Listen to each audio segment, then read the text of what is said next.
Good evening and welcome to the December 11th, 2019 meeting of the East Lansing Planning Commission. Ms. Schmidt, will you please call roll? Yes, thank you. Chairperson Bowman. Here. Vice Chair Boyle. Here. Member Cahill. Oh, here. Member Downs. Here. Member Kusler. Here. Member Sullivan. Here. Member Watson. Here. Member Williams. Here. Member Wolf. Here. All present. Okay, thank you. You have in front of you or in your packets a copy of the agenda for this evening's meeting. I would entertain a motion to approve the agenda. So moved. Second. It's been moved by Commissioner Kusler and seconded by Commissioner Wolf. Is there any discussion on that motion? Seeing none, we'll call for a vote. All those in favor, please signify by saying aye. Aye. And those opposed? That motion carries. You also had in your packet a copy of the minutes of the November 13th, 2019 meeting. I would entertain a motion to approve those minutes. So moved. Second. It's been moved by Commissioner Cahill and seconded by Commissioner Downs. Is there any discussion on that motion? Seeing none, we'll call for a vote. All those in favor, please signify by saying aye. Aye. And those opposed?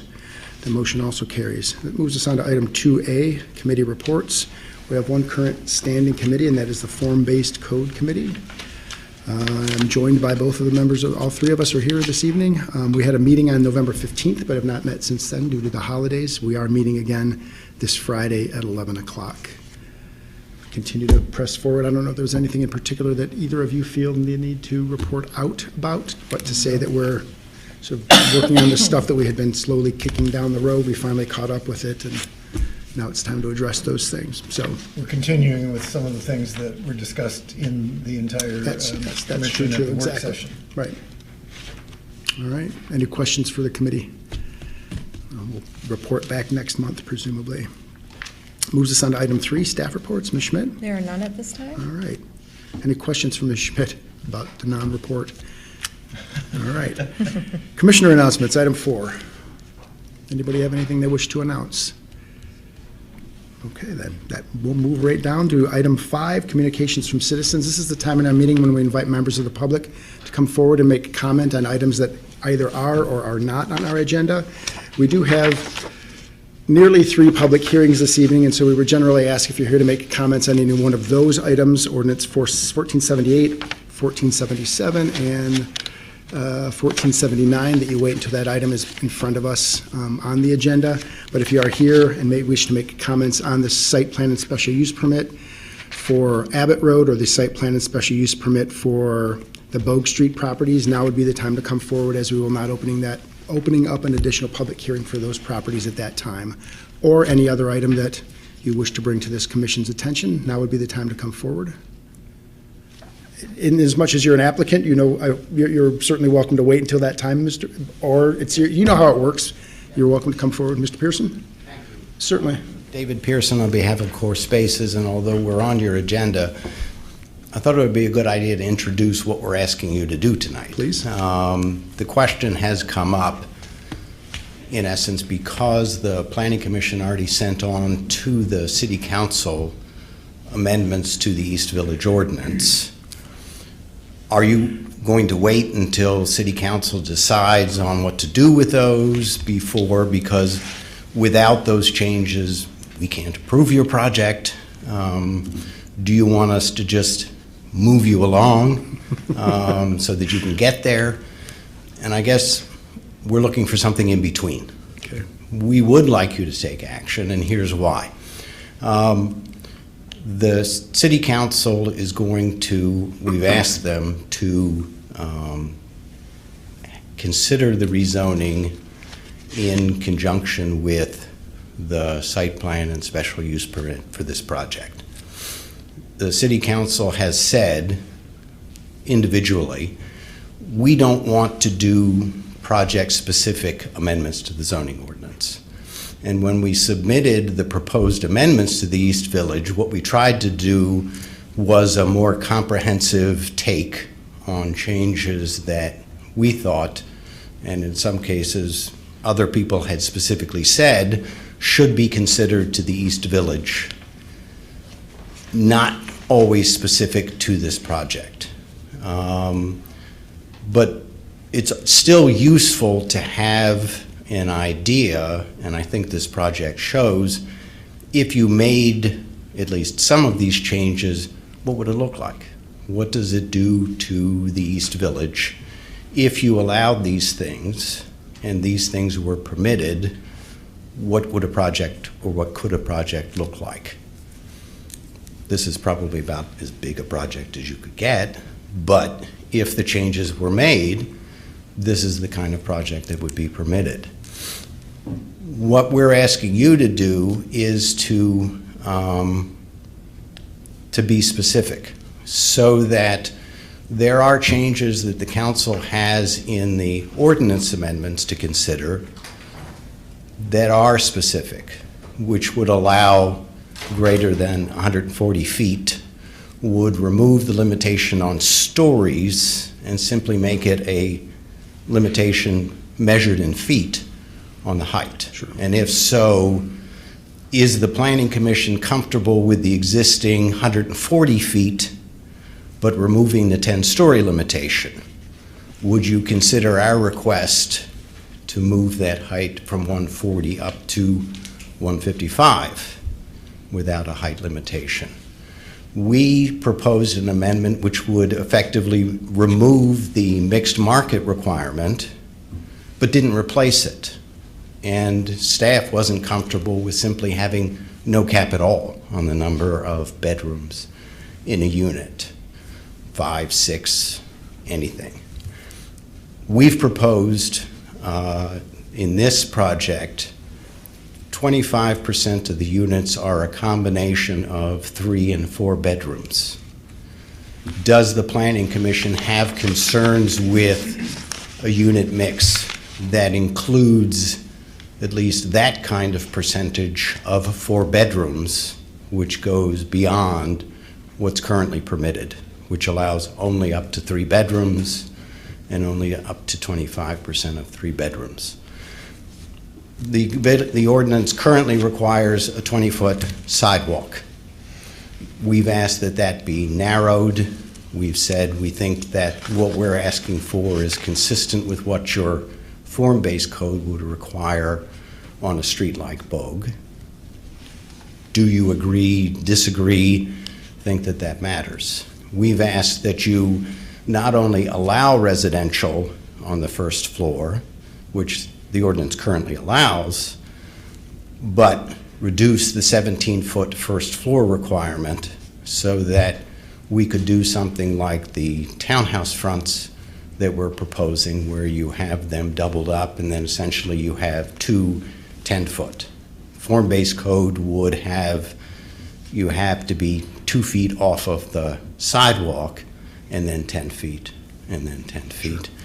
Is that the preference? And so our hope would be that rather than simply saying yay or nay on the project, that particularly with new council members, that, and I realize we're way back in the end of a very long agenda for you, but if you can at least go through and give council some sense of, if the ordinance were to permit it, how much of this do you think would be appropriate for council to permit?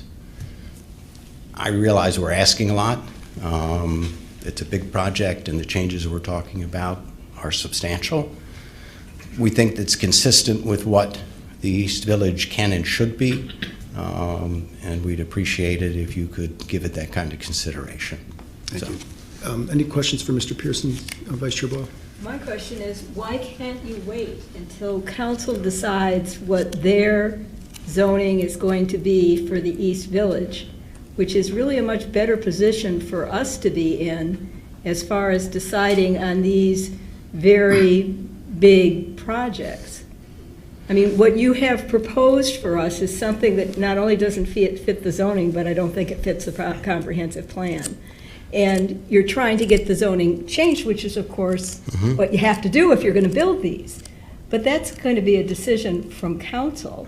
And I just don't understand why you can't wait until council makes the determination. They're the body that is going to make this determination before we give our feelings about this specific project? I guess I'm asking for you to address the specifics of the issues that council's considering in the zoning amendments, and here's why.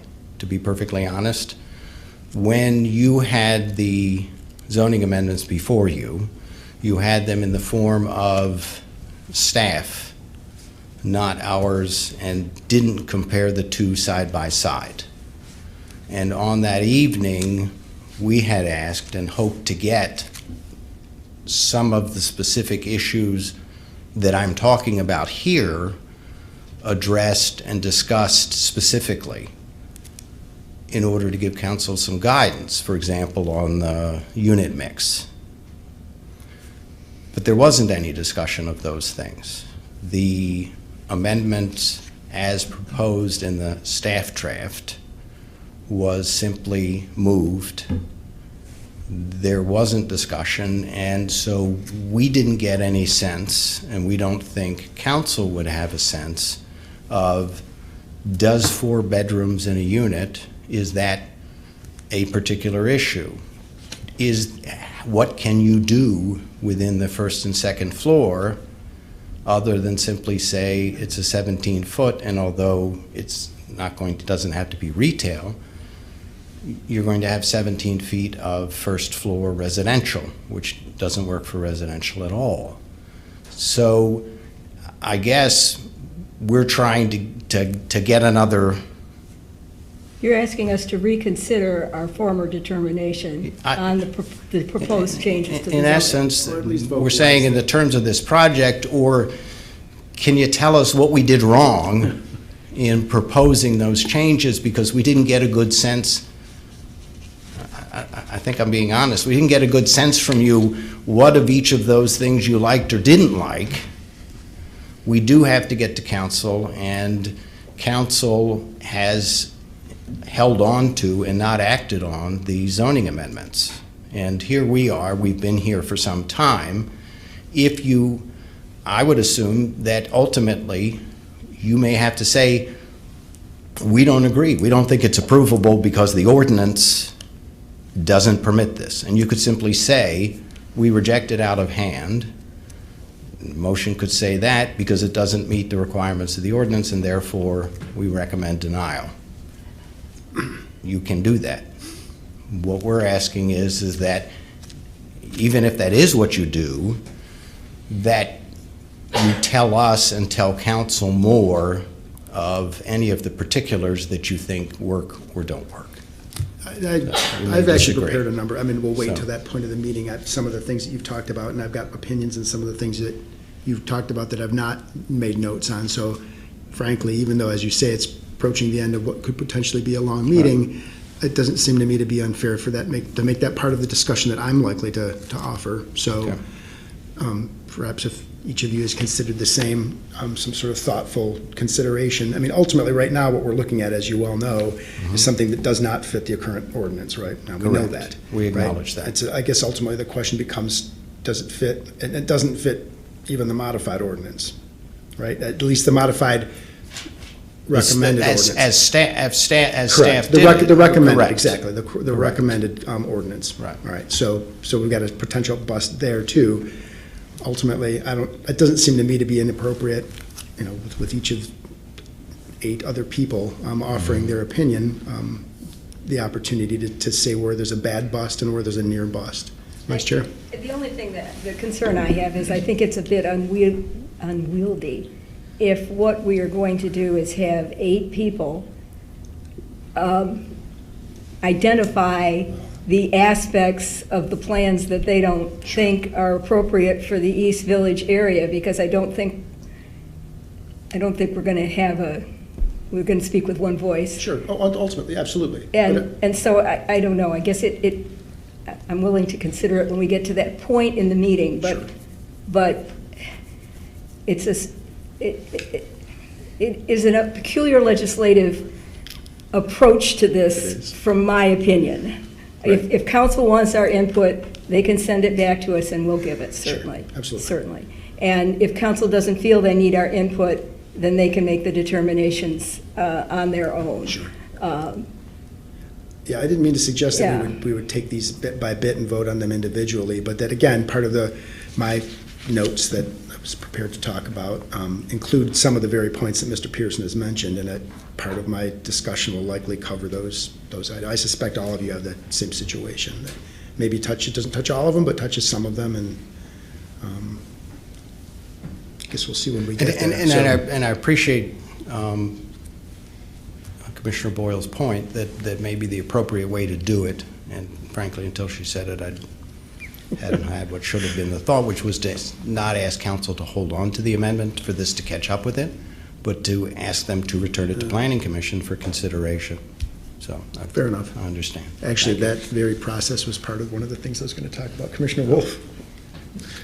We already dealt with the proposed revisions to the zoning, and we We did. sent a recommendation to council. Right. And I don't see why we should be discussing that again. What I don't understand, Ms. Schmidt, do you know why council has not acted on it? They've had that for quite some time. Why did they not deal with it before this came back to us again? It's my understanding that the applicant has requested to have it placed on hold, correct? We had asked that they postpone action on it Correct. while the Planning Commission considered the project so that it would get to council. All right, well, to me, that's backwards. They should have considered that, made a decision of what they wanted to do with the zoning, and that would put us in a much better position to consider the project. But And obviously, that's not where we are now, and we have to do what we have to do, but We didn't control the agenda, the schedule for the zoning amendment. We didn't want the zoning amendment to get ahead of the project. okay, so suppose we were to defer this item tonight until council acts on that. Then I would ask council to send it back to you, To send, the zoning Zoning. amendment back to you. we already acted on it. Correct, but I guess What has changed? Why would we do anything different? I mean, we have one new member, but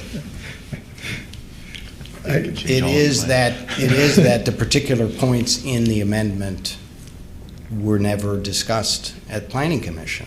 But we had the opportunity, we had a staff recommendation in front of us, we had additional recommendations. Any member on the planning commission could have proposed any of those if they wanted those to go into the final changes. No one did. There did not seem to be any support for the additional changes. And I would say that's why we didn't discuss them. That's why they did not get discussed. Commissioner Cahill? It would seem to me that if council wants our input on specific items in the proposed ordinance, they can send requests back to us for our opinion on various aspects of that. Otherwise, I don't think this is a workable plan. I don't mind discussing the issues tonight, but to think we're going to be sending messages to council or something, other than just the discussion on this proposal, I don't think is workable. Appreciate it. Thank you. Guess we'll see in about an hour or so. Any other members of the public that would like to make comment on an item that is on our agenda or any other item that's concerning you regarding Planning Commission business? Okay, seeing no one come forward, I'll continue by saying that we do not have any written communications that are not associated with specific items on our agenda, which will move us on to item 6A, our first public hearing of the night. This is ordinance 1478, an ordinance to amend the zoning use district map of Chapter 50 zoning of the Code of the City of East Lansing to rezone the property at 3118 West Road from RA Residential Agricultural District to B5 Community Retail Sales Business District. Mr. Parcell. Good evening. So this ordinance is to rezone, as Chair Bowman said, the property at 3118 West Road. This is part of an overall site plan application that is submitted for 3118 and 3126 West Road is showing up there for a 16,700 square foot office building. It's currently residential agricultural, and it's proposed to be rezoned community retail sales, which is B5. This rezoning is in line with the comprehensive plan, which is designating this as commercial 2, which is the most analogous to the B5 district. So the future land use is in line with this proposal.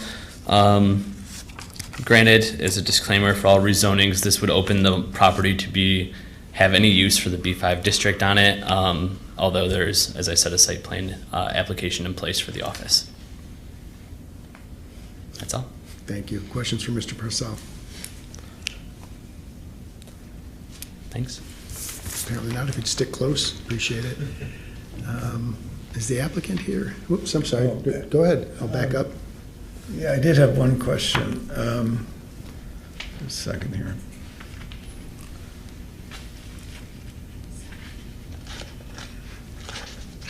Oh, I'm sorry. No, never mind. Sorry.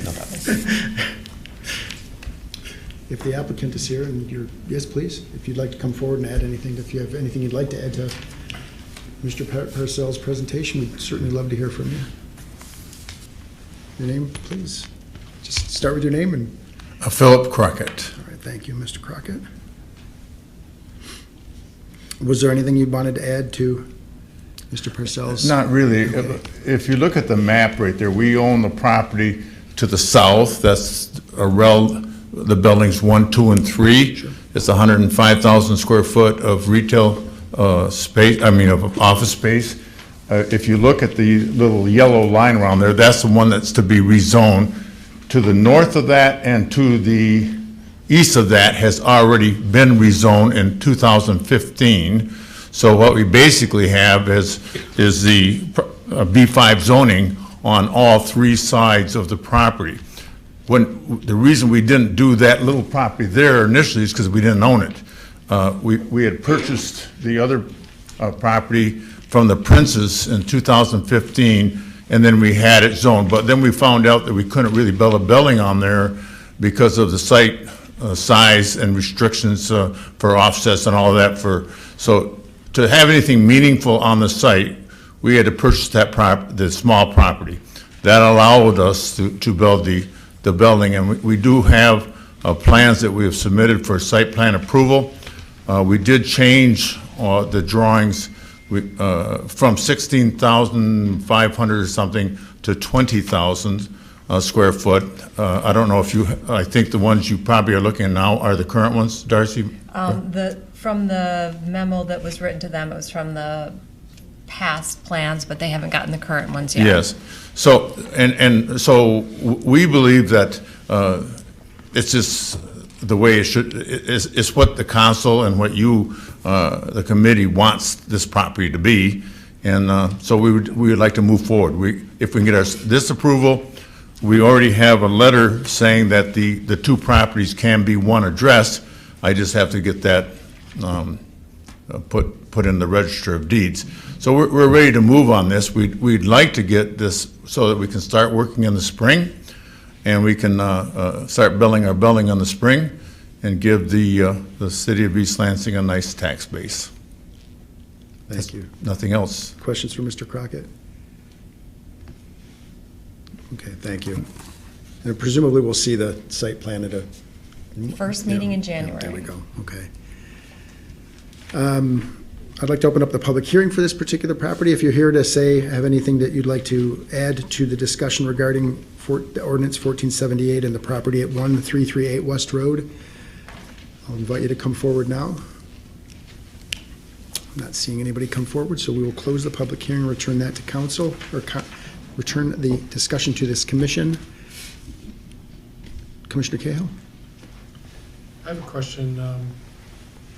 Since this proposal would include 3126, I was wondering, we would actually have 2 different zoning classifications for one project? It will be the same zoning once this is rezoned. They'll all be B5. Aren't they asking for B4 here? B5. I'm sorry. Next one. Yep. I did the same thing when I was putting All my the same, notes yeah, together. I it's did all the the same West thing. Road. over- It's all confusing. We always have to have them on the same road, don't we? Other questions for staff or potentially for the applicant? Okay, then we'll see this at our next meeting, presumably with your site plan and your site plan approval submittal as well. Thank you. I'll move us on to item 6B. This is ordinance 1477. An ordinance to amend the zoning use district map of Chapter 50 zoning of the Code of the City of East Lansing to rezone the property at 3225 West Road from RA Residential Agricultural District to B4 Restricted Office Business District. Mr. Parcell, again. The applicant has emailed us today and yesterday to ask that all applications associated with this project be postponed until a later date. And we do have a potential motion that I passed out to each of you to postpone the public hearing to a later date at a time that the applicant has notified us that they're ready to have it back on the agenda. Okay. Thanks, Darcy. Commissioner Wolf? I'll move to postpone the public hearing for ordinance 1477, an ordinance to amend the zoning use district map of Chapter 50 zoning of the Code of the City of East Lansing to rezone the property at 3225 West Road from RA Residential Agricultural District to B4 Oh, yes, B4 is correct this time. Restricted Office Business District until the applicant requests to be back on the agenda. Support. It's been moved by Commissioner Wolf and seconded by Commissioner Kusler. Any discussion on that So motion? this will come back to us as a public hearing, correct? Correct, it will have to be a public hearing, It'll be noticed. noticed again? Correct, Yeah. re-noticed. Any other questions or discussion, excuse me? All right, seeing none, we'll call for a vote. All those in favor, please signify by saying aye. Aye. Those opposed, that motion carries. That moves us on to item 6C. This is ordinance 1479, an ordinance to amend the zoning district use map of Chapter 50 zoning of the Code of the City of East Lansing to rezone the property at 341, 345 Evergreen Avenue from conditional B3 City Center Business to conditional B3 City Center Business to allow for revisions to the associated plan and special use permit. Yes, this application is for the conditional rezoning of the project that you've reviewed recently and that moved on to City Council. Building C as part of the convexity project. That project cannot go forward without this conditional rezoning. This was initially rezoned under 1435. Ordinance 1435, and that was conditional rezoning. That conditional rezoning was specific to that site plan for Building C. This conditional rezoning is a little bit different than the previous rezoning in that it's a little more open-ended. However, it was written in a way that the applicant has essentially accepted that they're providing their condition of approval that they're providing is that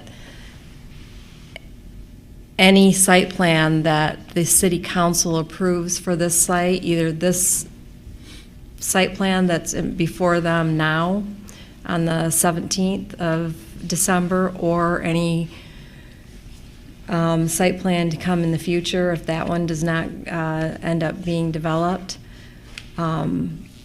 is their condition of approval. So council is determining the conditions that are placed on the property by approving the site plan. So basically all of that is doing is saying that the site plan doesn't have to come, or the rezoning, conditional rezoning doesn't have to come before Planning Commission and City Council every time they change the site plan. Ultimately, City Council approves the site plan and the conditional rezoning in the end anyway. So this just eliminates that step. And so it's unique, it's different, but ultimately council will have the ultimate decision on that. So with that, I'd be happy to answer any questions. Clarifies a great many things for me, thank you. Any questions for Ms. Schmidt? Commissioner Wolf? I had raised the question about the numbers that are in the Yes, report. and the applicant will be clarifying those numbers tonight. We had forwarded that concern to them yesterday when it was called to our attention, and they'll be able to explain to us which numbers are correct, and we can have a correct version drafted. Any other questions from Ms. Schmidt? Not a question, but it raises an interesting issue, which is that the original projects were approved contingent on the fact that this was going to be diversify the housing by having income qualified housing on this site. And under this, nothing could be built there. Under the current? Yeah, the I current mean, special use well, permit? it says any project approved by city council, so if no project's approved by city council, then nothing's built there. Right, And You mean literally nothing would be? yes, nothing would be not built that- there. not that something else No couldn't be building built there, would, right. if no building is built there, we don't have our diversity of housing. Right. And they've built their bigger buildings. I mean, it's really maybe not a zoning issue, but it's an interesting issue. It's, as Ms. Schmidt said, it's a unique situation.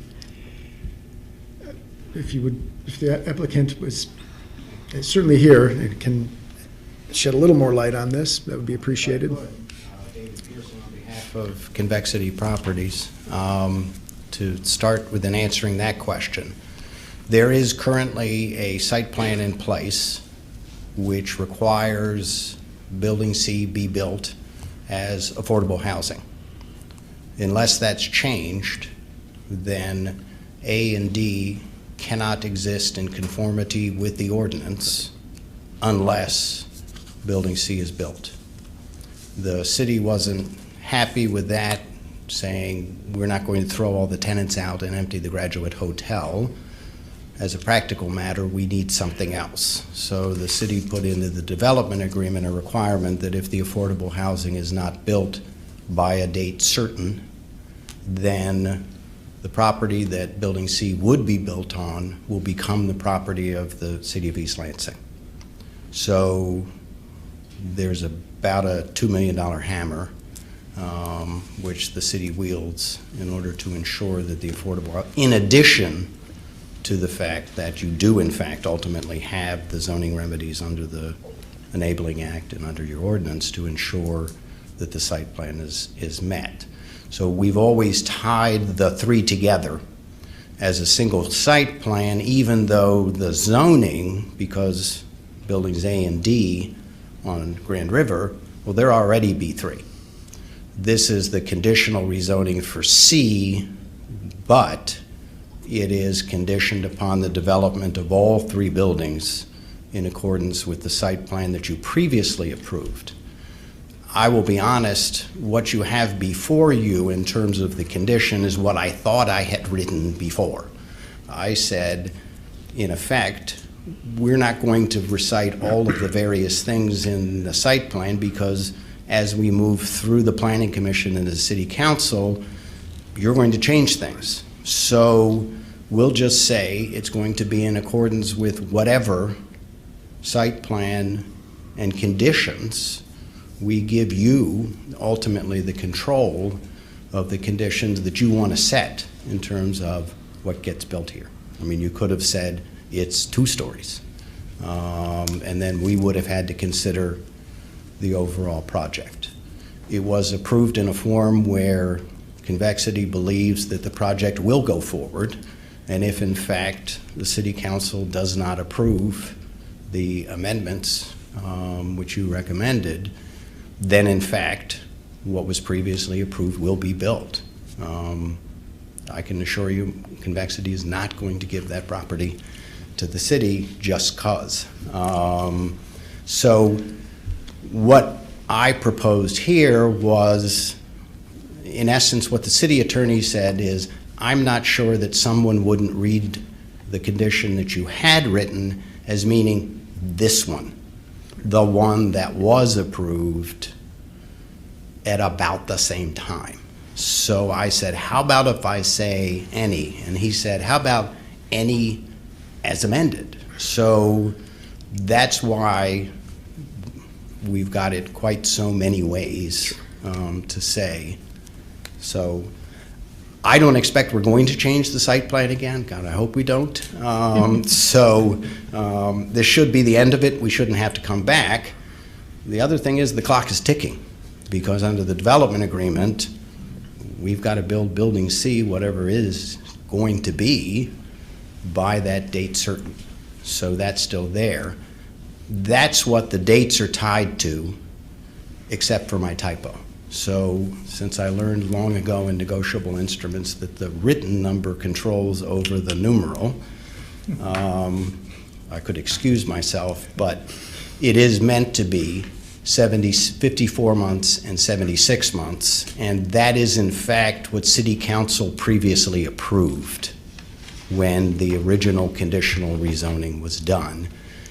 Although when you read the minutes have the original staff written resolution. It was amended at council to add 6 months to the commencement date and 4 months to the final finish date in order to match up with the development agreement at the suggestion of council. To be perfectly honest, I'm sorry, David Haywood said, why don't we match these dates up? So that's why that was done. So it would be commencement within 54 months and finishing within 76 months. And those dates relate back to the project as it was commenced. So it still holds to the deadlines that are in the development agreement.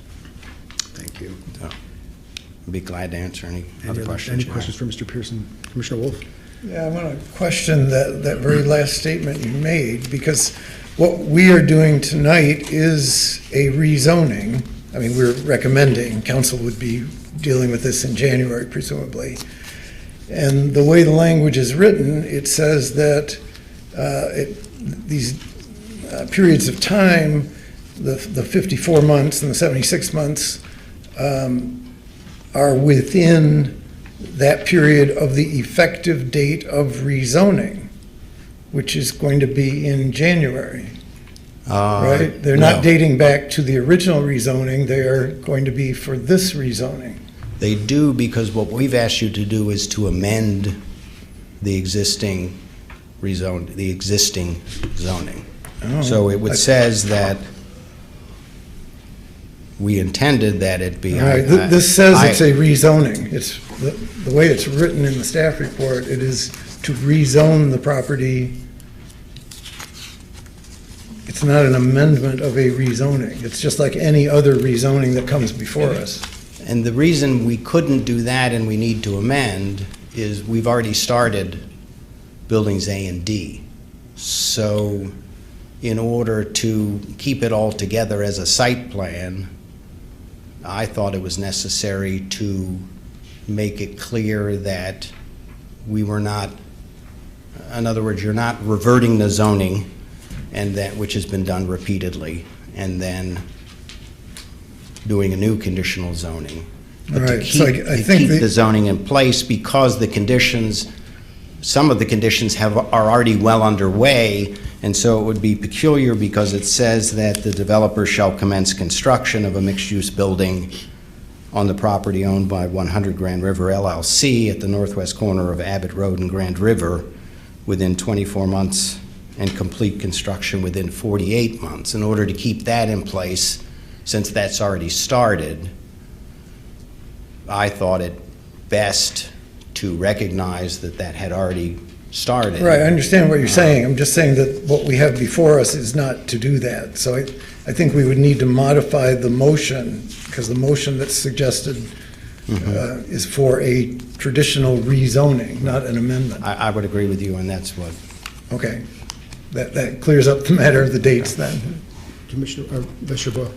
Yeah, well, the introductory language says that we're rezoning from RM32 to B3, and actually it is B3 now because we had a conditional rezoning. I mean, we're really amending the conditional, I don't know if we can do this, but I'm not sure what you're looking Well, at, but it the says- beginning of the staff report says we're changing it from conditional B3 to conditional B3. Well, I'm looking at ordinance 1479, which is the ordinance that's doing the rezoning. Okay, I'm reading the Yeah. language of the staff report. Yes, but the ordinance says that it's hereby, the zoning use district map is hereby amended to rezone the following described area from RM 32, and I'm not going to put the whole title in there, to conditional B3. So I think actually the ordinance needs some revision too. Otherwise, it's not clear what we're doing. Right. It seems that what you're striving for is to amend our conditional rezoning to, From conditional B3 to conditional B3. yeah, to address the any question, where one might think if they meant the site plan, they would have said the site plan, and if they said a site plan, then that's more general, but, That's what I thought. Yeah, So, that's what I would have thought too, but- And if in fact we were to say simply that you're, frankly, and I thought of doing this, in order to correct what I would regard as it's not a Scrivener's error, but it's close to it, an error in the wording, because I had understood it to mean exactly that. And the concern that the city attorney said was, I don't disagree with you, but others might, and I can see where they might have a reason to disagree. We should clarify this. And because I had said, I don't think we need to change this. I think we're fine. But obviously, the city attorney was concerned that it might be construed differently, although he didn't disagree that my reading of it was perfectly fine. Someone might take issue with it. Why take a chance? Why don't we amend it in order to remove any doubt? Ms. Schmidt, did you have something that you wanted to add? Thank you. Yep. I agree that I think this needs to be looked at further, because this was not reviewed in that manner. the ordinance itself. Right, right. I wouldn't disagree, and I'd be happy to work with staff and with the city attorney so that it's coming to you drafted in a form that it's clearly presenting Right. what it is that you We've never really understand. looked at a conditional rezoning as being an amendment to a conditional rezoning, so it would be something completely different than we've done, so it would take some finagling. I think For us if to we figure just that. straight up address what we're doing, which is Right. to clarify the condition rather, because I don't think we're really amending it. We are, but in the sense, all we're doing is clarifying the language that was there so that there is no misunderstanding. And I would be more comfortable with that anyway. Okay. So then it doesn't look like we're doing conditional rezoning on top of conditional rezoning. Great. Yeah, perhaps it could say that the map is amended to clarify the zoning for the described area. I think that's exactly the sort of language I would like to see. So, anyway. Okay. Appreciate it. Commissioner Cahill, please. I've been really confused by this one. And I'm wondering, what's the change you're trying to make? Like the new ordinance says here, to start within 54, but then it says 48 in parentheses, months, and complete in 76, and then it says 72. That's the typo. That's the, That's the typo. Yeah. We can fix that too. Well, what's it supposed to be? It's What do supposed you to be want? 54 and 76. Because the existing conditional rezoning that's in place is 54 and 76. Okay. So it should be, that was amended at council. Why do you have to amend that then? It already says it in the No, I just need to fix the numbers. current ordinance says 54 and Yeah, 76. that's not the significant part of the amendment. That's supposed to stay the same. That was supposed The to. amendment has to do with the special use permit section there. Okay. I just made it more interesting than it needed to be. Any other questions for Mr. Pearson? Thank you. Thank you. Commissioner Wolf? I it's do a good want to public say, hearing. I think this makes a lot of sense. And it surprises me a little bit that we haven't run into this previously with any other of our conditional rezonings, where we tie them to a very specific site plan, and then there could be a decision later to make some small changes in that. And it looks like perhaps we should follow this model if we have any future conditional rezonings, to make it flexible enough to handle those without coming back to us for another rezoning. Sounds good. In this case in particular, where what was submitted, in as much as it was approved, it was pretty much known that it was going to come back, because it was just vague enough that, and ultimately it did. It came back, and there were some minor changes to it. All right, so at this point, I'd like to invite any members of the public, open up the public hearing on this particular matter, ordinance 1479. If you would like to make comments to the Planning Commission, that would be the time to come forward.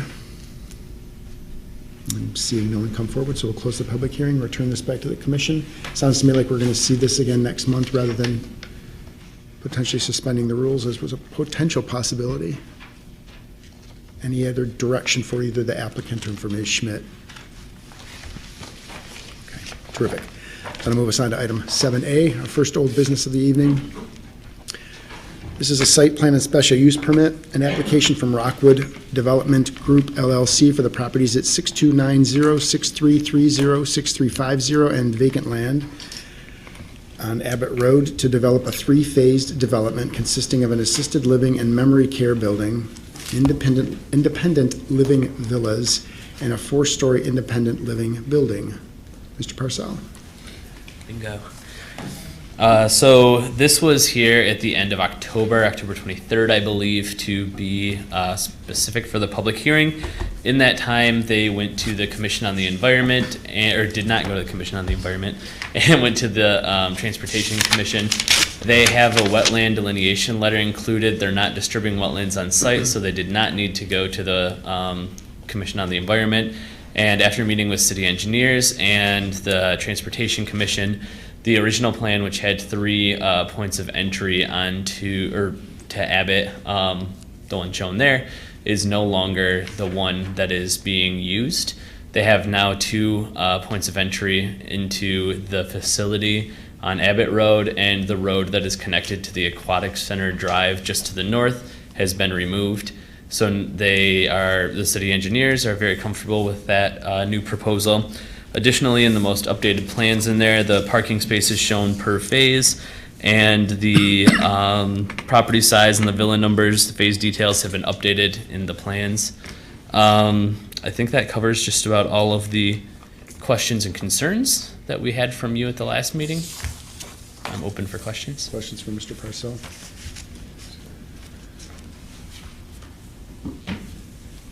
Commissioner Wolf. Yeah, a couple of little I guess, corrections or questions in the staff report. At the bottom of page 1, where it talks about the phasing, the numbers in there don't match what's on the updated plans. In particular, it says that the first phase will include 12 independent living villas, and that the future plans include adding 40. The plans we were given show 22 in the first phase, and then 36 to be added later, for a total of 58 instead of 52. So I don't know if we need to check with the developer and see if those are correct, or... Yeah, we may need to then there. And then, Other document. what you just commented a little about the wetlands, and I'm confused. At the bottom of page 2, under the general standards of review for site plan approval, B2 natural features. Towards the end, well, in fact, the last sentence on the page says, Yeah. Comments from the city's environmental services administrator are attached to this report indicating that wetlands will be disturbed on site. I believe that was a typo on my behalf. Okay, I will don't- not be disturbed? Chairman. It was my understanding that the wetlands that were going to be disturbed were small and isolated. And that- Yeah, it's not the major features on Yeah, site, I'm so trying to they remember where I read didn't that. need Well, to do the yeah. wetland permit. It was a letter from Kathy DeChambeau. Right. Okay. I read it to say Okay. that they would not be disturbed, but she was pretty explicit, I thought. There seemed to be. Wetland B this is Kathy's letter, or Ms. DeChambeau's letter, in our packet, called Wetland Delineation Verification Letter. Page 2. Wetland B is not regulated by the city because it's less than 1/4 of an acre in size and is not contiguous to an inland lake or stream. Therefore, it does not meet the requirements of being a protected wetland. As defined by Chapter 49, the wetland permit from the city is not needed to impact wetland B. So it Right. does, wetlands Yeah. are indeed impacted, but not significant wetlands? Yes. Is that perhaps, okay, is that Nailed it. fair? Right. Okay. So that should probably be updated at that point in the Exactly. staff report. There was you're right, there was a disconnect there. Oh, also,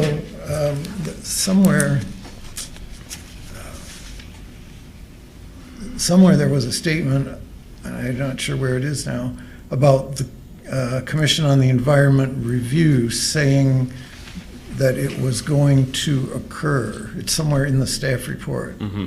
And you're saying now that will not happen, right? Yeah, we received word from Kathy DeChambeau that said they didn't need to go. I'm sorry. Initially, we believed that they did. You might want to check the report.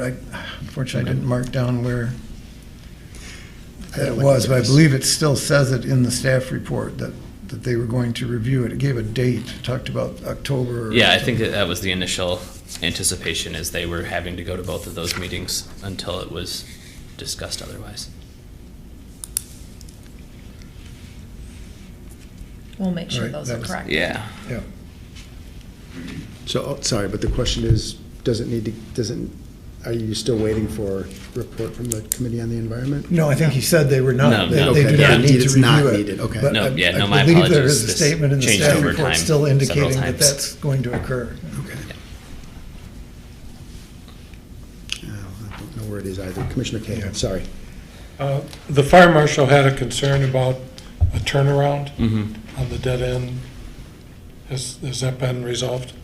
I do not believe that we've got updated plans since that comment has come in, because I think that came in on Friday. Right. So we haven't been able to it has not been revised yet. The updated plans came to us on, I think, December 3rd from the applicant, based on the engineering comments. Then it was resent out for agency review from the other city departments. We received the fire comment on Friday. Do you know what part of the, Okay, but that go ahead, sorry. strikes me as an important requirement. Yeah, Yeah. it will be. And I would want to know how it's going to be done. Yeah, I agree. But we don't know right now, right? No, it's not time to update in between that comment being received and that packet going out.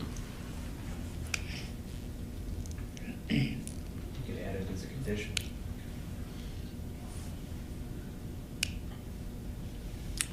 Mr. Purcell, do you know, is that up in the upper northeast corner, is that the potential stem that there's effectively a dead end? That's the only That's- place I could see where there was. That's any- the original plan, so I don't know. Right. I don't think that's the most Is up-to-date it- It's the only one. place it could be, yeah. Yeah, I'm quite sure that's where it is.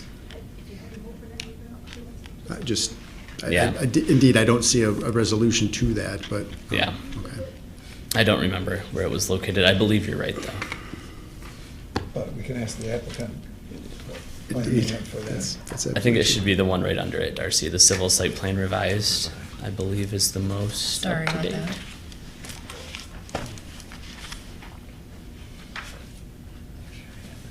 But the same stub was on the original Yeah. plans as well. It's not a new addition.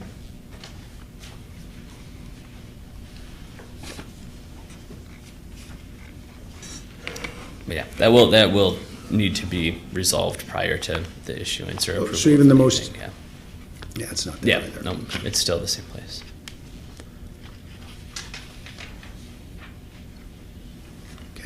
Thanks. Any other questions for Mr. Parcell? Okay, thanks. Is the applicant here? Would like to add? Thank you. Sitting in the back row. That's no worries.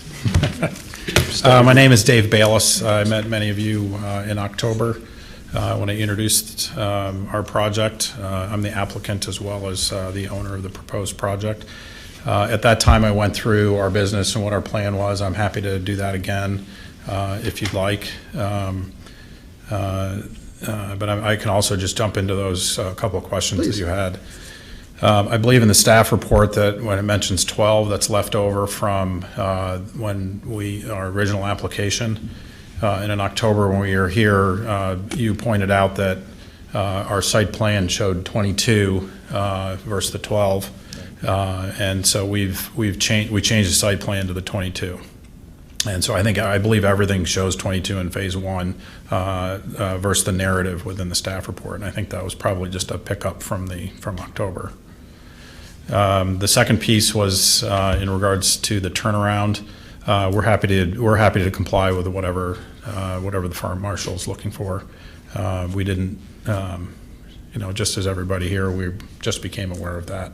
But there is room to do that, and our civil engineer just confirmed that we can do whatever is required.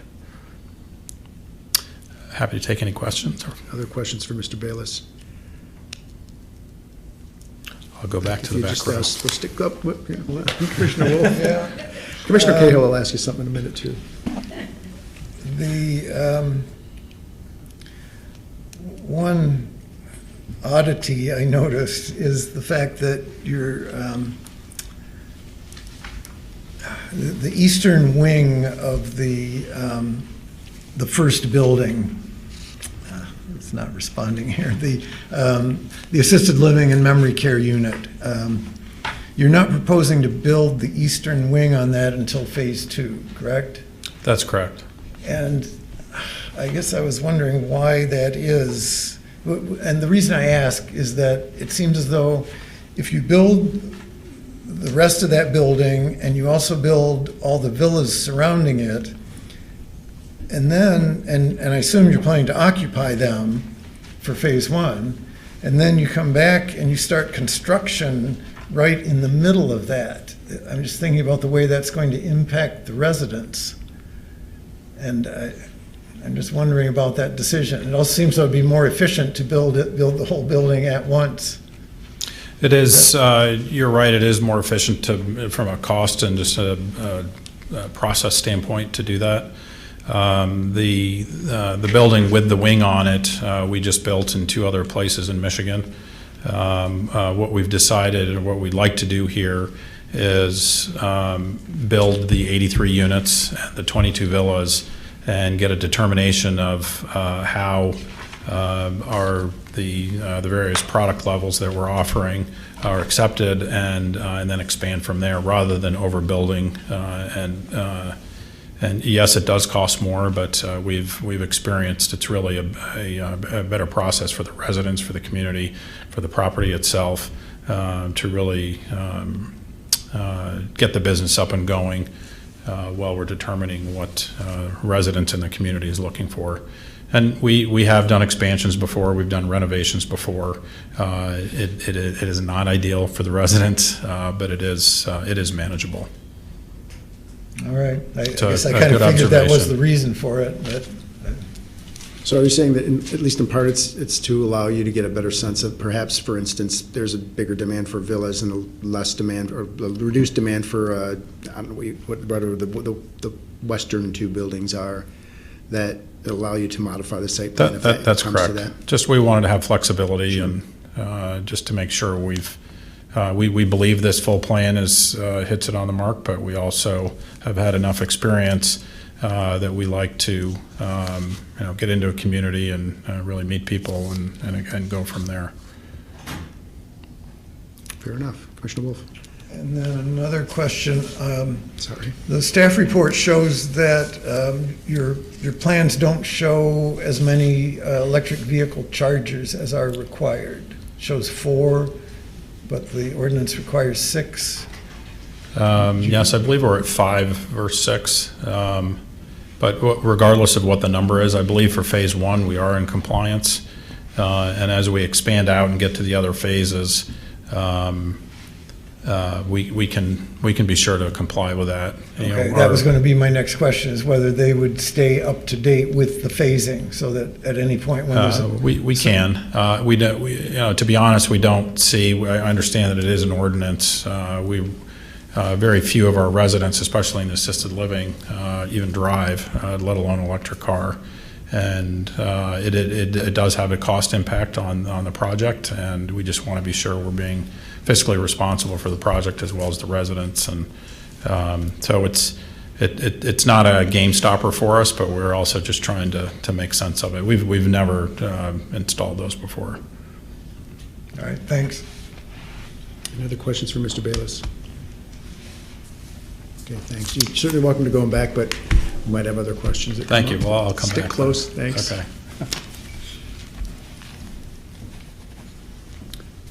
Bring that back to the commission then. It's your pleasure.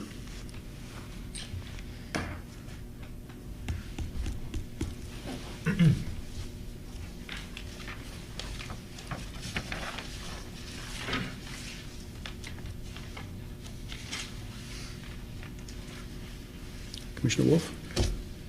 I will make a motion then.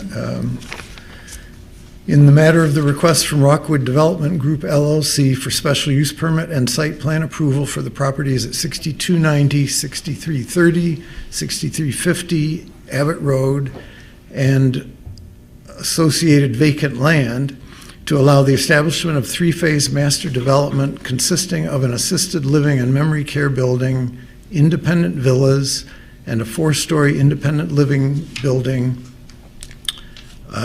We recommend approval to the city council with the conditions in the staff report, 16 conditions in the staff report.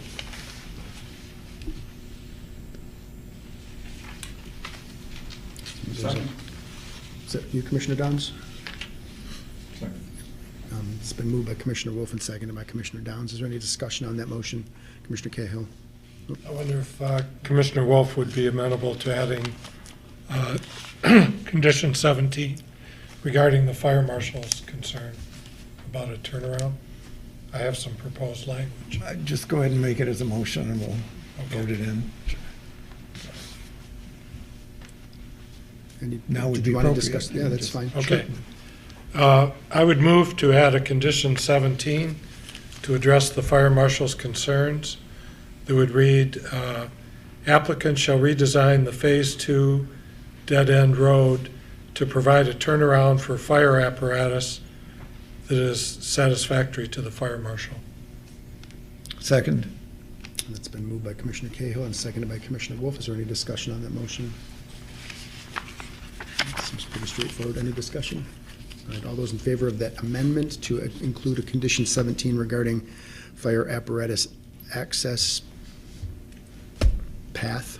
Turnaround. There we go, thank you. Please signify by saying aye. Aye. And those opposed. That motion carries. That brings us back to the main motion with 17 conditions. Any discussion on the main motion? Commissioner Wolf? Yeah, I just want to say I was really happy to see this application. This property, we had some earlier proposals for rezoning that didn't go through and that were for uses that were not acceptable to Meridian Township. And I think this is a great resolution to what to do with that property. Absolutely. I Mr. agree. Sullivan, yep. Yeah, I think it fits a great market need, diversifies the area, and I think it's going to look great fronting the main street there. Any other discussion on the motion? All right, seeing none, I'll call for a vote. All those in favor, please signify by saying aye. Aye. And those opposed? That motion carries. That brings us on to item 7B.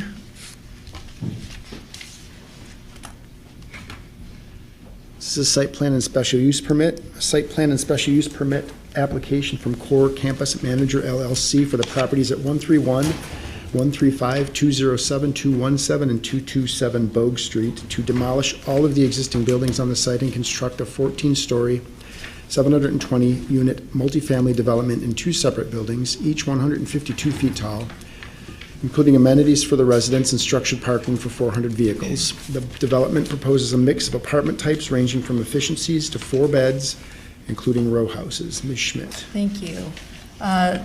Since we haven't really reviewed this in quite a while, I'm going to do an overview. Please. The applicant has come before the Planning Commission 3 times now. The East Village District is the main zoning in this area.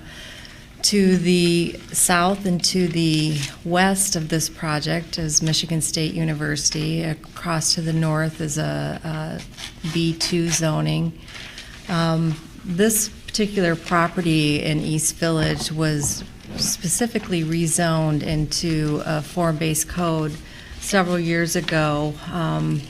The intent with this area was to develop the area. It currently is predominantly developed for with a small amount of commercial, predominantly developed with student housing. The student housing is occupied by predominantly sophomore level students, some freshmen, some juniors, but predominantly sophomore level students. We've had several surveys from Michigan State over the years to kind of verify that demographic. And in looking at changing the zoning in this area, some of the goals were to, one, diversify a little bit of the commercial and the residential uses, but also diversify the age demographic in the area. So in doing so, the mixed market rentals definition was defined in the zoning code. And that was a rental dwelling unit within the multiple dwelling, which is a mixed studio, 1-bedroom, 2-bedroom, 3-bedroom unit with no more than 25% of the units being 3-bedroom units, and each dwelling unit rented under a single rental contract. So just to give a little bit of a history and background to the zoning for this area. This particular project is a 720-unit multiple family development. It's 14 stories. It's 2 buildings, 152 feet high. The buildings are just north of the only development that has developed so far under the East Village Code, and that's the Hub 1. And it did develop under the current ordinance for East Village. Between the 2 buildings proposed, there is the farmhouse fraternity. That would be in between both buildings, separating the 2 buildings that are 14 stories high. The mix of apartment types range from studios, 4 bedrooms, to 1, 2, and 3 and 4 bedroom units, including townhomes. There's 400 parking spaces between both buildings. There's rooftop amenities in both buildings, and also includes terrace for on the 2nd story for premium units. The applicant has responded to several of the Planning Commission and staff's requests for information, and also requests for changes to the plans. For instance, there are share ride pull-offs on the alley, on the north-south alley, and also on the east-west alley. There's also the fire command centers that have been added to both lobbies of both buildings, and at least 200 square foot minimum requirement.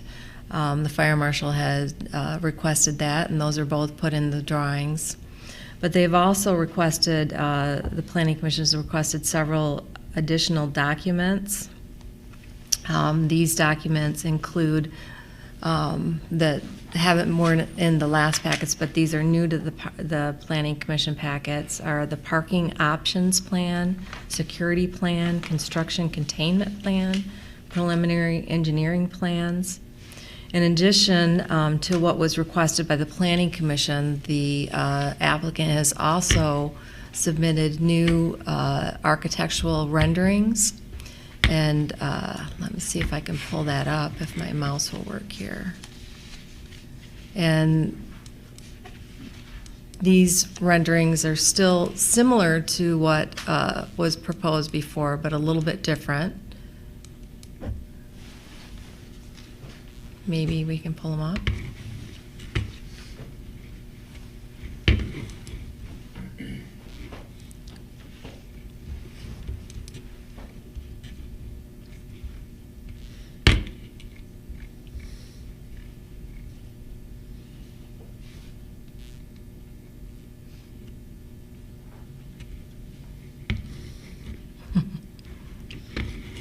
Doesn't like this table. Yeah, thank you. The red piece of paper. There we go. Doesn't like that. Why not? Doesn't like that paper. There we go. Could be. This thing right here. Wow. There we go. All right. I solved it. You did. Welcome to the commission. Oops, these Those aren't. aren't the elevator, the No. renderings. They are on the agenda. They're attached to, the elevations are attached to the agenda. There you One go. up. There you go. Right. It's, There we go. yeah. There we go. So these are the elevations. This is an additional plan that was also submitted into your packet. These elevations show a little bit different face in the front, a little bit different in the back, mostly on the first two levels where you can see the different facade changes. There have been a couple. One of the things that requested some information from the Planning Commission was Ordinance 1462, where that is on the City Council's agenda, and I think that was brought up earlier when Mr. Pearson was speaking. That will be tabled on the agenda for the December 17th meeting. But currently, that ordinance is removing outdated references to floodplain and parking study. It clarifies that the mixed market rental requirement does not apply to Class B multiple family dwellings, that the lower ground story clear heights are reduced to 15 feet opposed to 17 feet.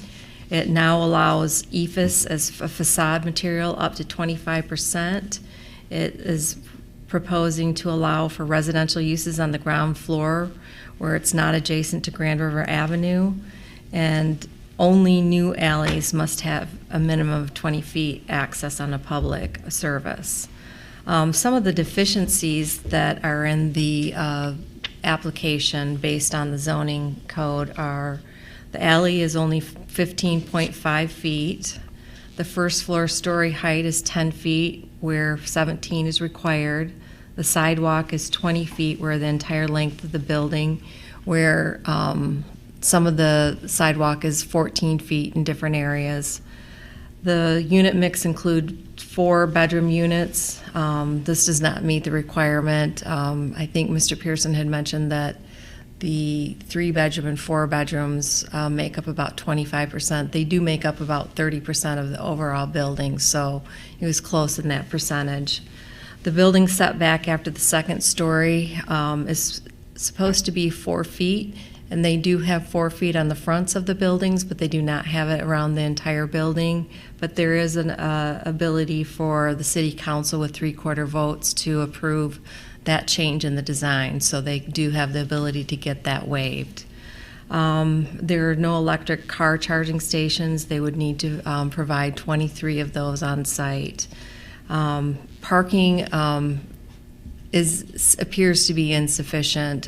We would have to have, right now, we're not requiring the applicant to get a parking study, because right now in the code requires a shared parking study, which doesn't really apply to this project. And the amendments to the code that we're making only requires a parking study, and it takes out all the language that discusses shared parking studies, so that all projects will just be required to do a parking study, not a shared parking study, so that each project will be on the same ground with parking studies.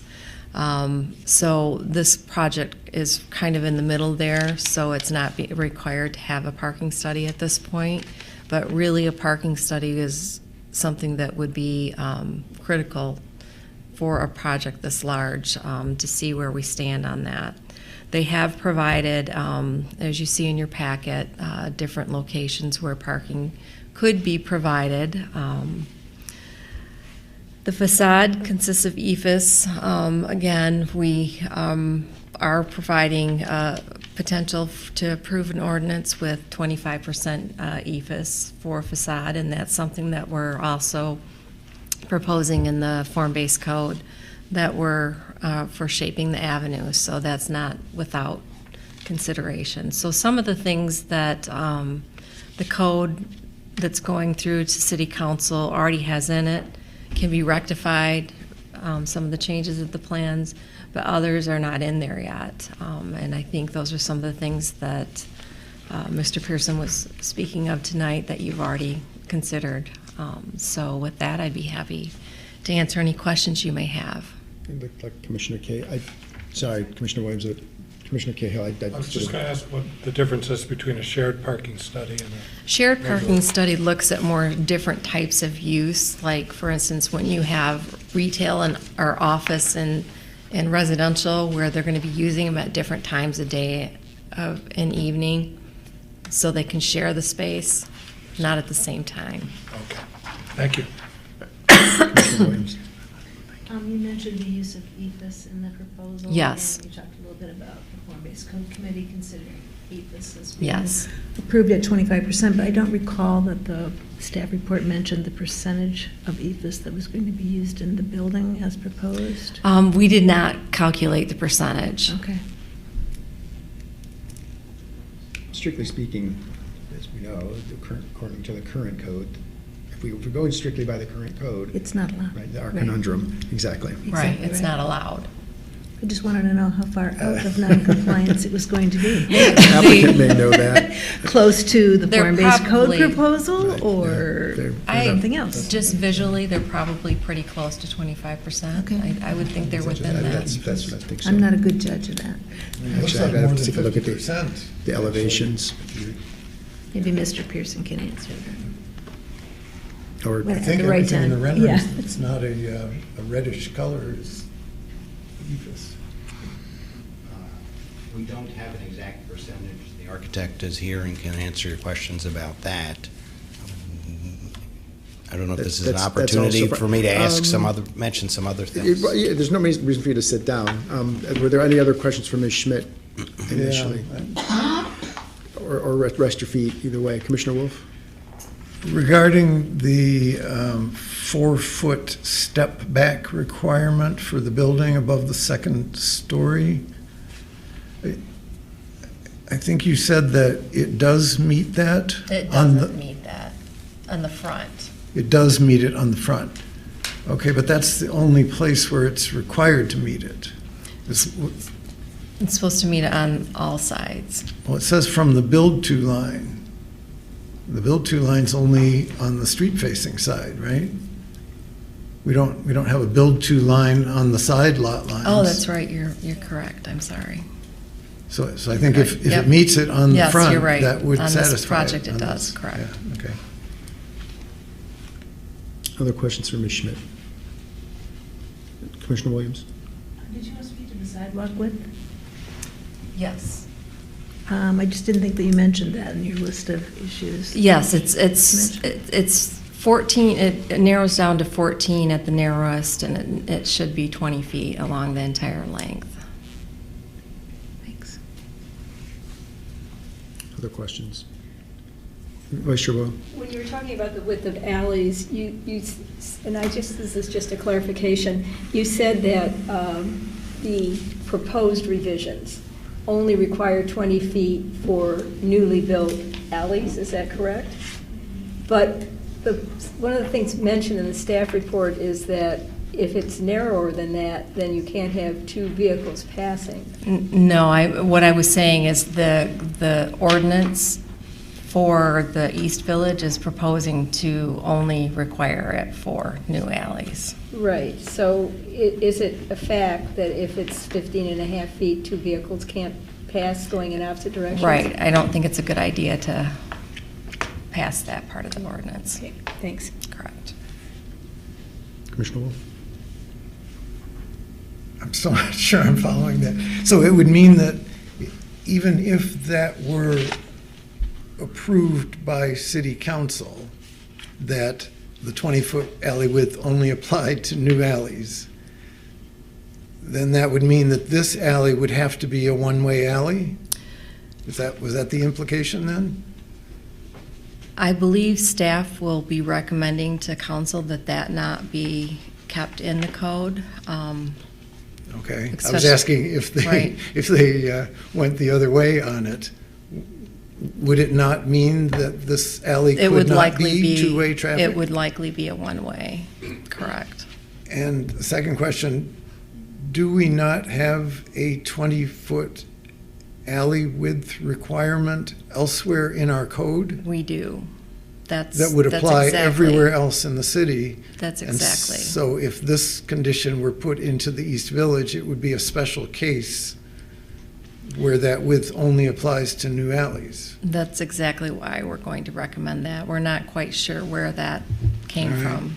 I didn't actually I didn't remember that we recommended that as one of the changes, but I assume we must have. I just noticed it this week. That's, All right, thanks. Other questions for Ms. Schmidt? The applicant is here. Oh, please, Commissioner Cahill.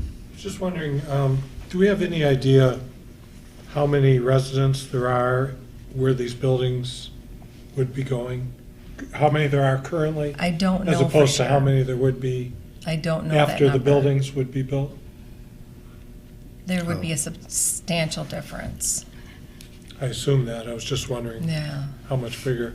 I'm thinking about people moving on sidewalks and those kind of considerations that would go into that. It would help to know what it is now compared to what it would be if this was built the way it's being proposed.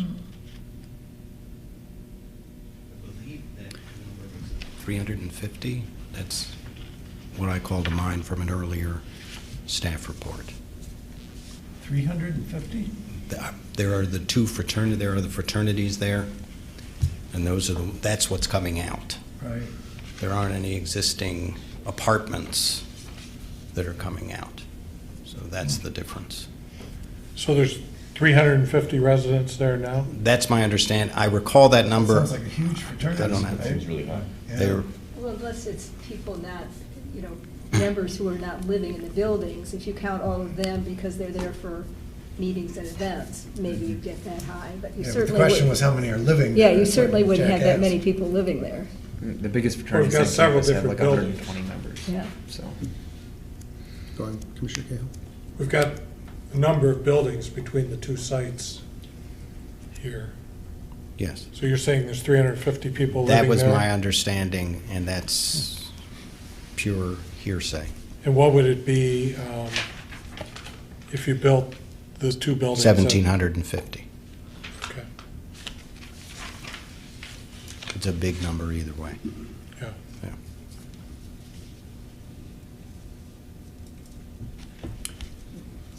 If there are no more questions immediately from Ms. Schmidt, does the applicant have any, does Mr. Pearson, do you have anything else to add on behalf of the applicant? A few things. The engineer did submit a parking spot study with the application, so that should be with the application materials. It's effectively similar to the parking for the original, the Hub 1, in terms of what it provides as a percentage between the two buildings. The renderings that you're seeing, and I can let the architect speak to that, the reason to do that, frankly, was the experience with Hub 1, because the city council approves the special use permit and incorporates the site plan, including the renderings. The concern is that any subsequent changes, even if they're fairly minor, don't fit the 5% modification rule, really. So when the design for Hub 1 got to the next level of refinement and they determined that they were using different heating and cooling system, that introduced vents and some other changes in the facade, which staff felt they couldn't alone approve. So either it had to look exactly the way it was, or it would have to go back and be reapproved. We took the time to get to the next level of design to be sure that, in effect, what you see is what you're going to get, and that the interior unit mix and the interior mechanical and other systems will work with what you're seeing as the outside of the building. And as I say, the architect is here and can describe to you any of the particulars of the changes that were made.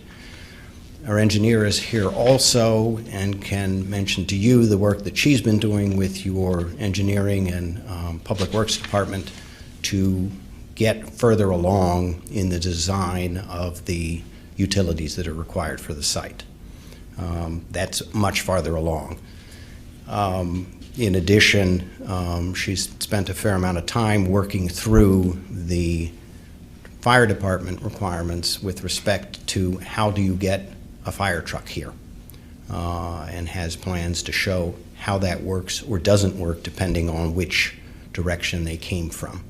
I guess to get to the conclusion of that, the corners of the building are going to have to be clipped, or the fire department truck would clip it. So that's going to require some modification, having worked through that change. With respect to the alley, before I turn it over to anybody else to answer your questions, the requirement of the 20-foot alley is problematic in terms of whether or not it can be effectively constitute a taking. Because what you're requiring is that if we propose to develop one side of a public way, we are forced to give you whatever deficient extra room on the one side. The other side, whenever it redevelops, it's all taken care of because it came out of, in this case, Core's property. And so, as I understood, the distinction that was being made is that Core would add 2.5 feet to the alley, and at such point as the other side develops, in fairness, they would do the same. We ran into an issue with Hub 1 with respect to the rules on right-of-way, which, as stated, are not exactly enforced because you can't absolutely require that right-of-way be ceded where it's not actually related to what the project does. So it's my understanding that that was the genesis of the change, that although the 20-foot rule is in fact universal, it's enforced in such a way as to take it from each side in order to effectively even the burden. Since you haven't seen it in a while, if I could just do 2 minutes of why we're here, which is Hub 1 was built after the 2017 amendments to the East Village Ordinance. Between the time it was adopted in the early 2000s until 2017, nothing developed under the East Village Ordinance. The City Council changed a number of requirements, including the standard for additional height. They removed the owner occupancy requirement specifically because nobody would build if they were required to have up to 25% owner occupancy. They left in place the mixed market, the remaining mixed market. There were a number of other more minor changes, but effectively that allowed the building of the hub. What that does in order to make that work at that height for core spaces is a building primarily of 1-bedrooms, studios, and efficiencies which generate the highest possible rent per unit and per bed. That is, in fact, what has been developed in the last 2 years in East Lansing, at the Hub, at the Landmark, and much of what's going into the Abbott. Whether they're all student or not, that's what's being built. And so far as I know, there is one non-student in Cedar Village, and he lives in the Hub. I don't know that there are any other non-students in that entire area that's covered by the East Village zoning, because what appeared to happen in 2017 was an acknowledgement that this is a student area, it will remain a student area. It's not ever going to be it would require a complete redevelopment, and there's no one who can conceivably afford to do that. What we have learned and what CORE proposes to do here is, in order to diversify the mix of unit types, in order to offer lower rents, they are asking to be able to vary the number of bedrooms. Not all 4-bedroom, 4-bath, but rather a mix, so that you can have 4 bedrooms, 2 baths. So there are choices. Those alone make rents lower and can bring them down to in the neighborhood of $750 per bed. Currently, rents in the area are $650 per bed in the old housing that's already there.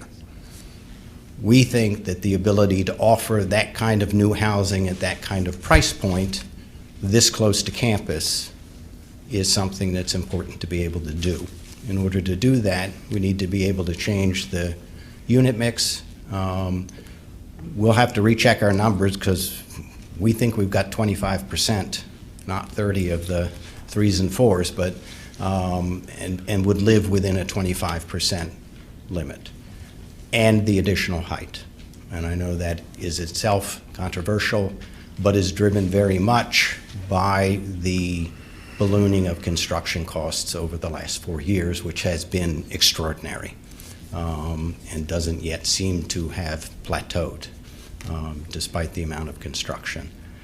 Those are the reasons we want to bring forward those changes. I'm glad to answer any questions, but I guess I'd like to also give the architect and the engineer to tell you a little bit about what they did, and then see if you have additional questions from them. What they've done since we've seen this last. Yeah. Yes, please, absolutely.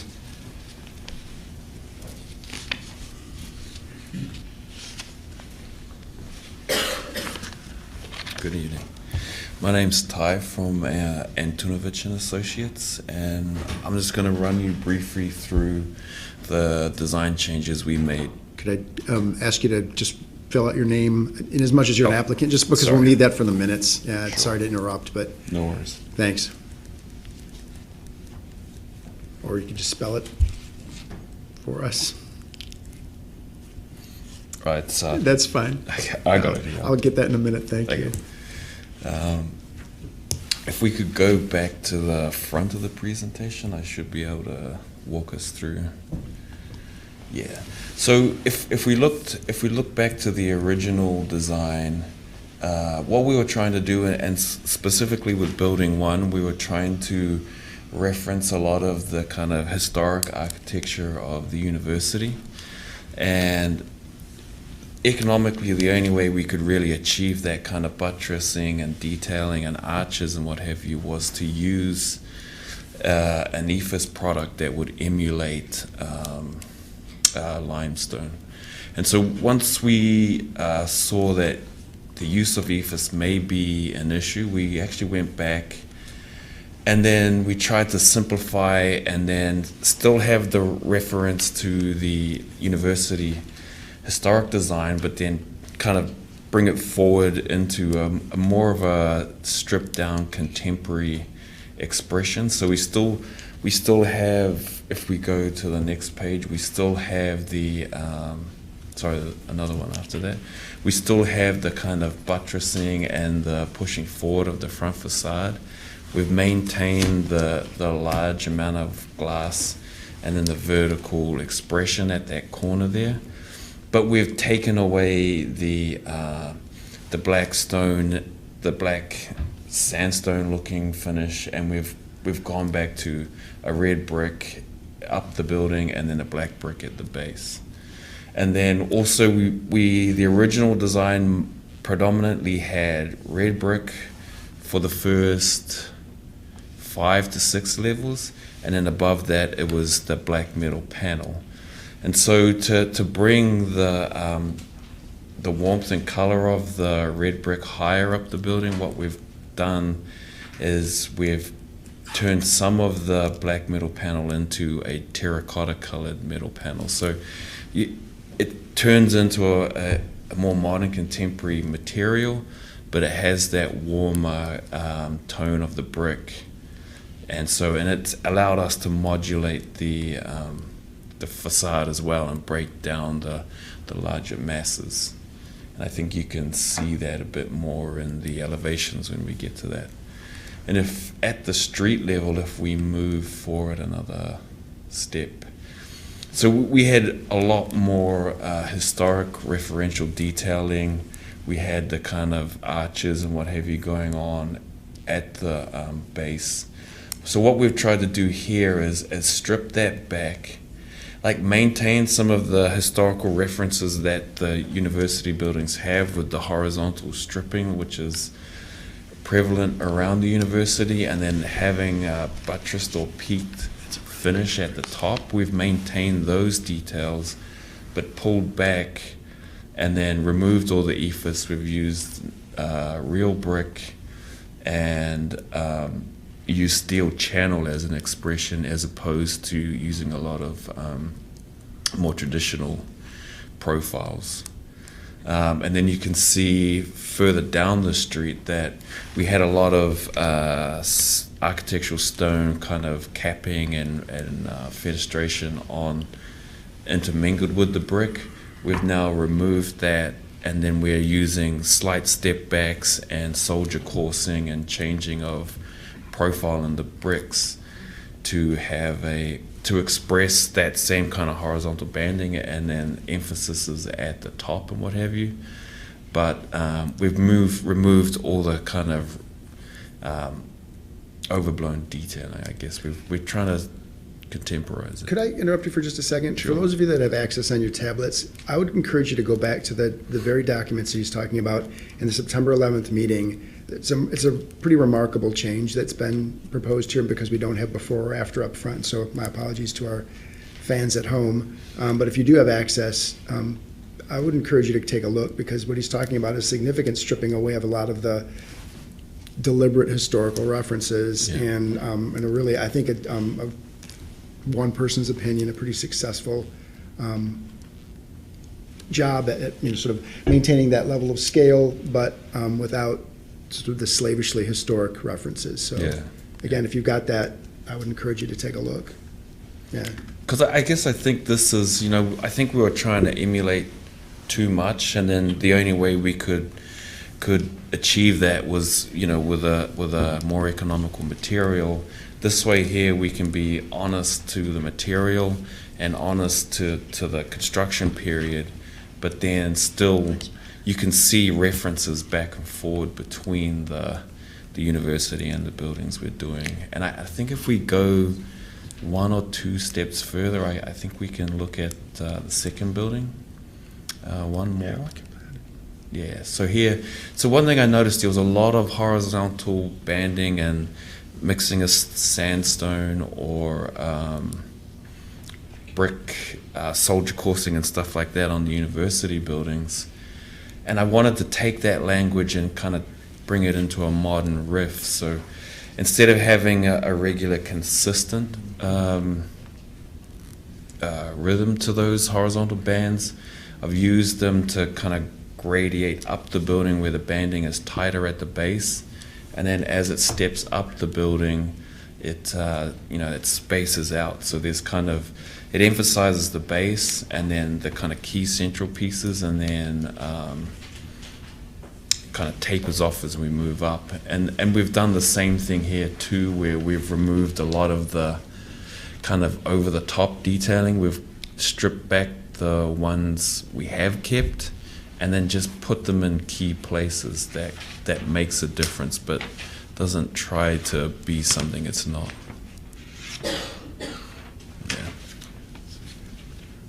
Yeah. If you have any other questions and you want to move through the elevations, I'd be happy to answer.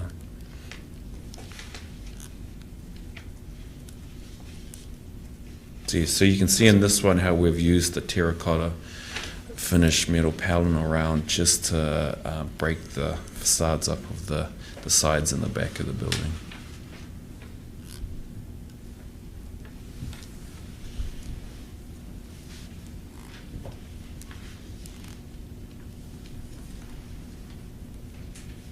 Do you have a rough estimate about what roughly, because it looks like if I go back to building 1, first pass, a lot of that exterior insulation has been removed, and then you've replaced that with, I think, brick.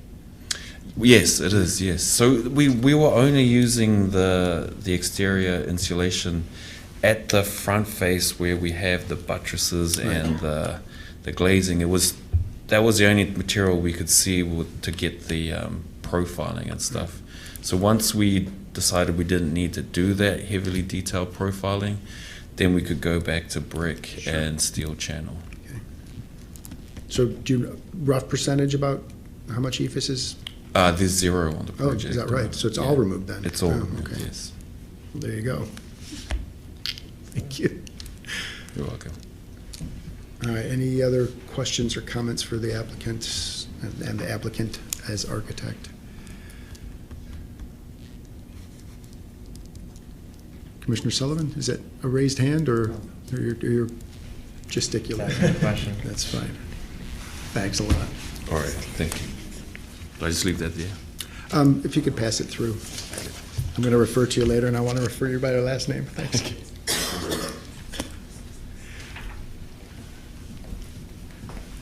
I can pronounce it.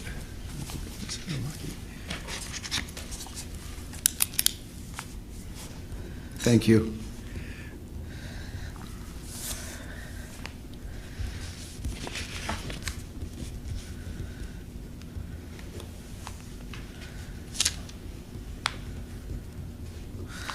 Sorry. So I'm, excuse my cold, but I'm Leslie Letzer. Your name? Leslie Sorry. Letzer. Sorry, it's on the, Leslie Letzer. Lexer? Letzer. I wrote it down. You're good. All right.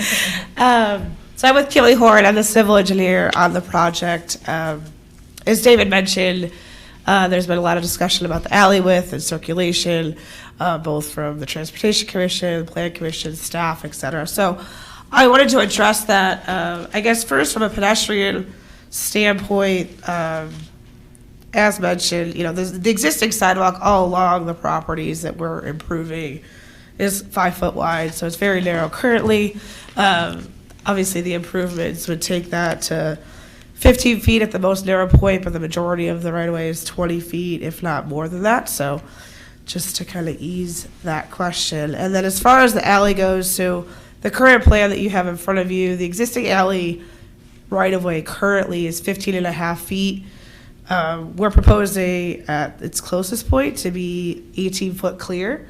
So we add the 2.5 feet to our property, as David mentioned, but obviously there's still that net difference on the other side. So I drove down there this afternoon just to kind of understand kind of what was happening on the east side, how close everything is parked. So on that east side, cars are parked, there's dumpsters, it's all currently right there. So that's just kind of what we're up against. As far as, so I've met with Nicole and Scott kind of multiple times to talk through the alley and fire truck routing. So, and I talked to the fire marshal to get the fire specs of the current truck. So we've run some different, you don't have this included in your packets, but I have it here in front of me. So we ran the existing alley. As some of you may know, the east-west alley, there's light poles and electric poles that are there that kind of prohibit trucks from kind of turning there currently to go down the alley. Scott and Nicole assured me that they don't care if that's the case, that we want to improve it. So we've kind of done that. So we've run the different kind of routing.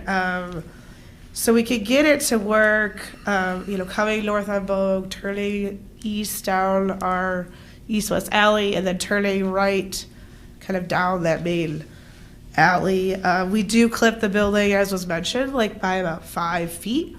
So there would be some modifications, whether that's to the first floor and, the first couple levels to provide that clearance for the fire department to make that turn successfully. We can make the maneuver from Water's Edge, kind of running north from Water's Edge, run north up the alley, and then turn left and get out onto Bogue. That's kind of the situation. The struggle is the every other movement works except for from Cedar turning. It's kind of those acute angles, turning both onto the east-west alley and then south.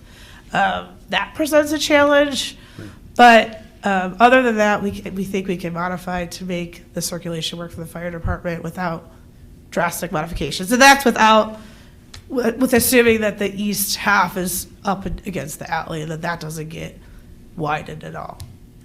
I guess I'll stop there. Any questions with regards to that? Questions for the applicant, for Ms. Netzer? Okay.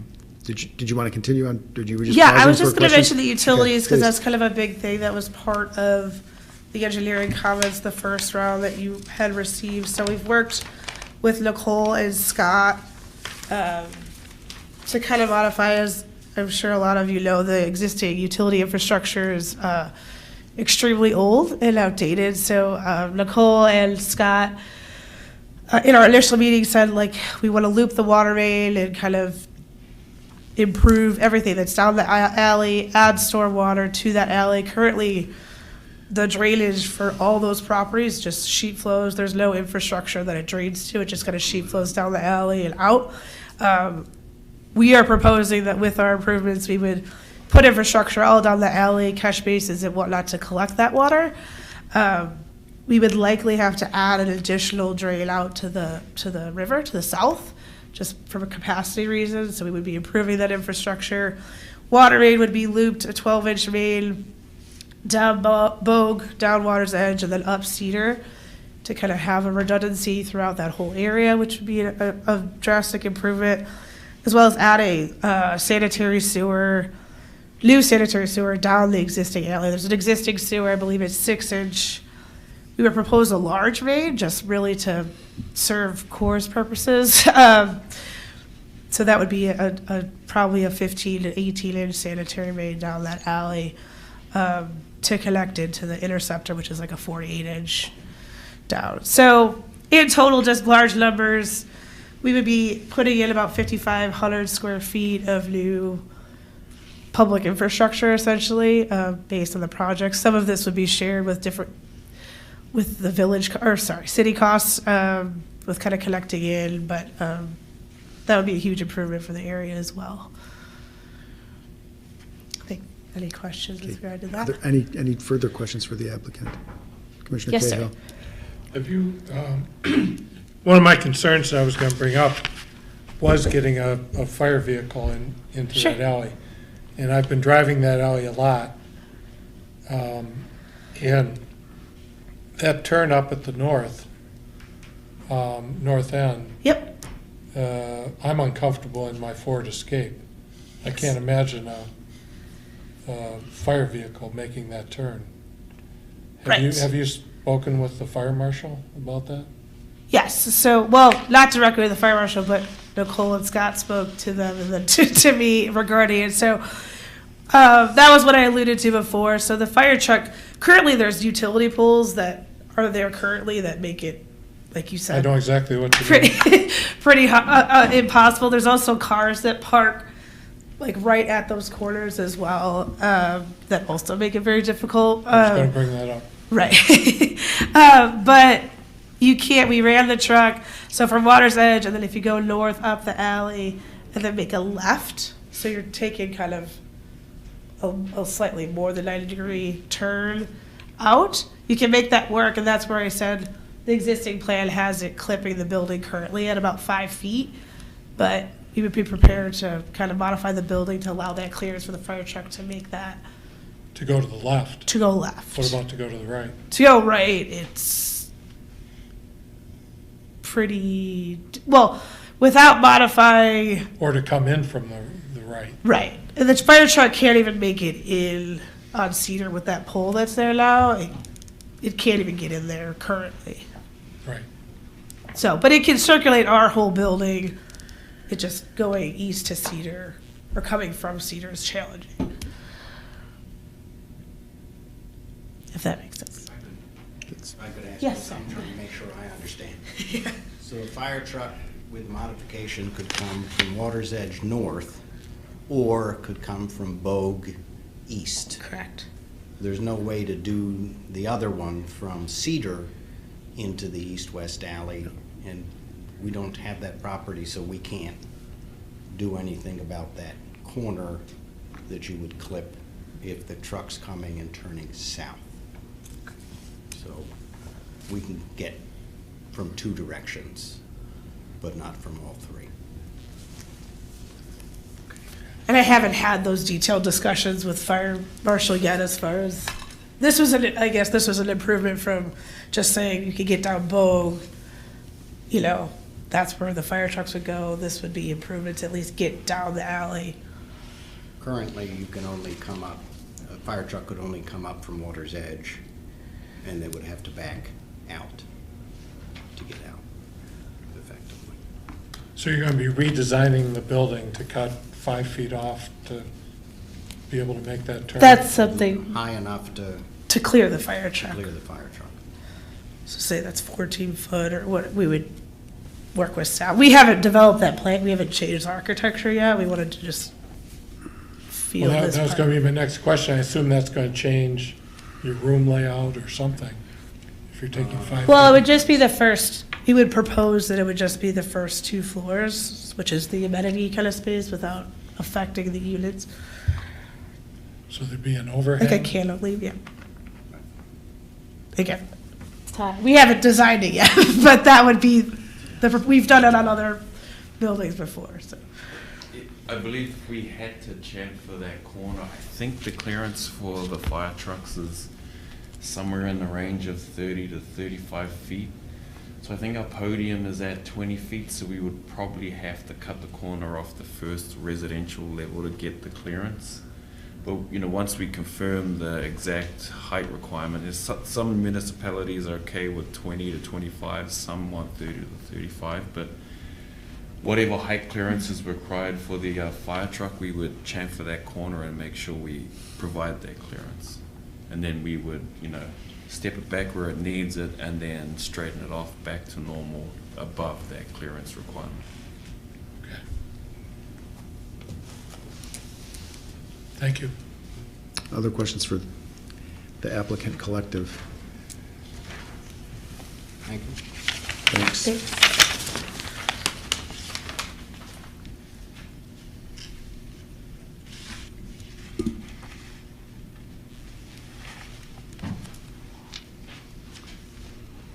Okay, that returns, unless there are further questions for the applicant or for staff, that returns that back to the commission. I'm just going through my notes here, please.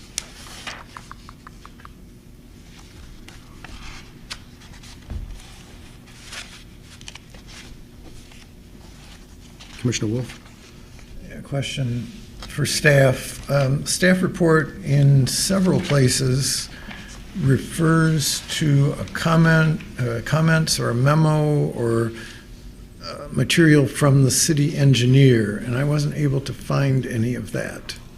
It occurs several places, and the closest I could find is the referral from the Transportation Commission, which is written by the city engineer, but it's really not the engineer's comments. That consists of the feedback from the Transportation Commission. So I was looking for actual comments from the engineer.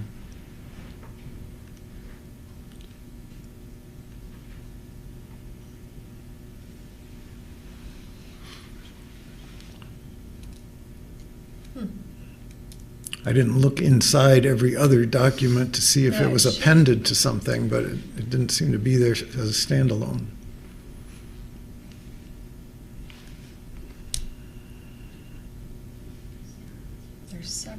engineer review, so.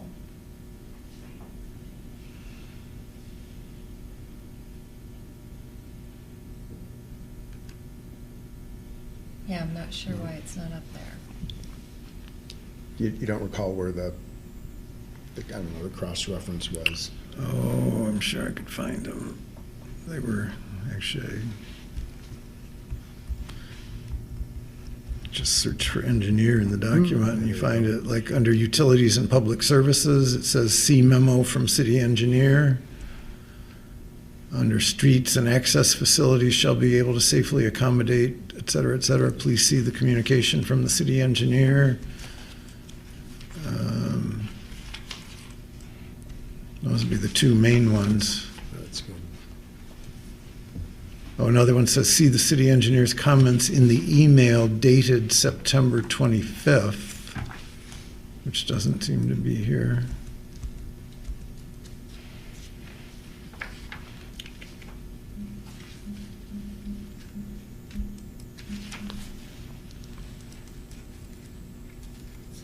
If I may, so I think we had only received comments from September, I think that Nicole had written out.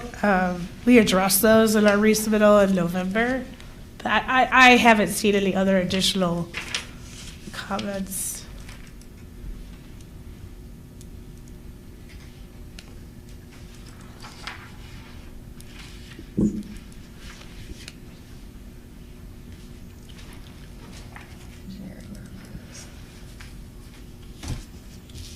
Yeah, I'm not sure why these aren't up on the, Or did you go back to the September 11th meeting? no, this is all. Well, should have been at on least there. one of these in the current staff report specifically says, see the city engineer's comments in the email dated 9/25. So that would be after our last meeting. It wouldn't be part of that packet. Right here. It's right here. It's an email, right? It's up on the screen. Oh, and where was that? It was in the packet folder to go up on Granicus. Oh, I see, it's not on Granite. You would have been looking a long time.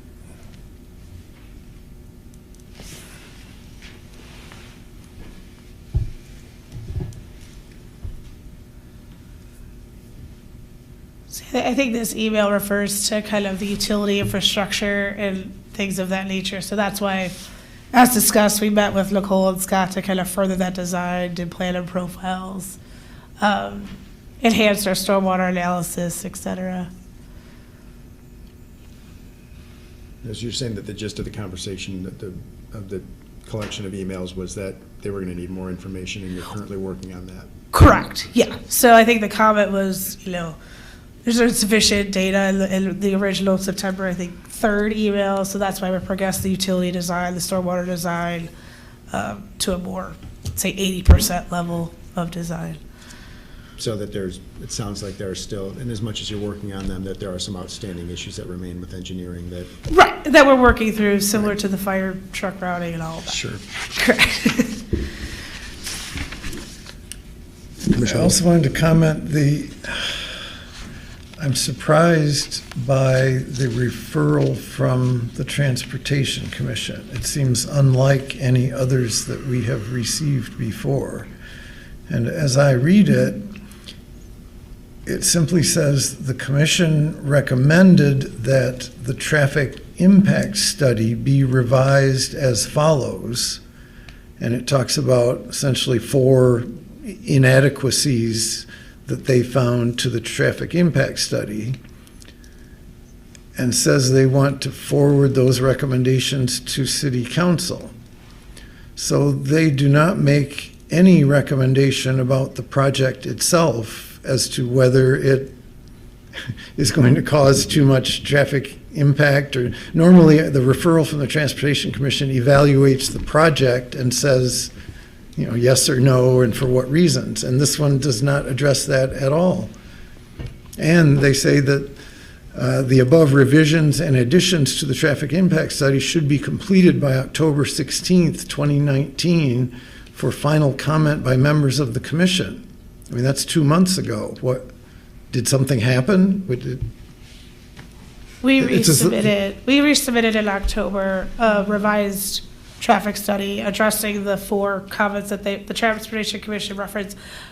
We haven't received any additional feedback from either staff or Transportation Commission.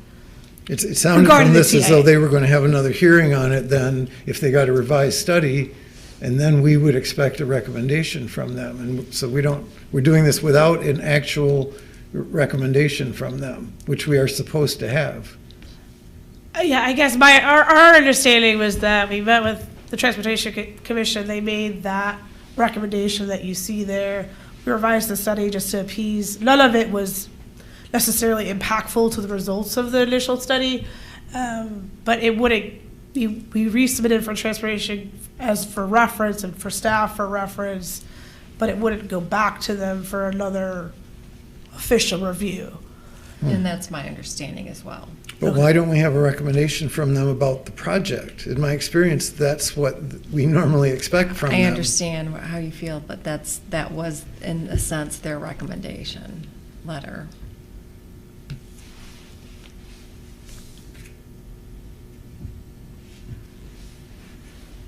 Okay. All right.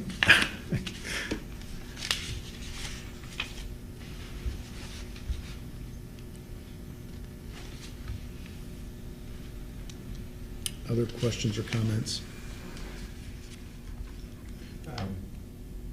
Mr. Pearson brought up the bedroom issue, 4 beds, 2 baths. Does the Planning Commission have concerns with that layout? Why was it brought up? Up to this point, go ahead. Because it's not permitted. That's right. Right? Under the current East Village Code, it's not allowed. Okay. It's a maximum of 3 bedrooms per unit. That was one of the items that was part of the proposed changes to the East Village ordinance that we saw 2 months ago. Okay.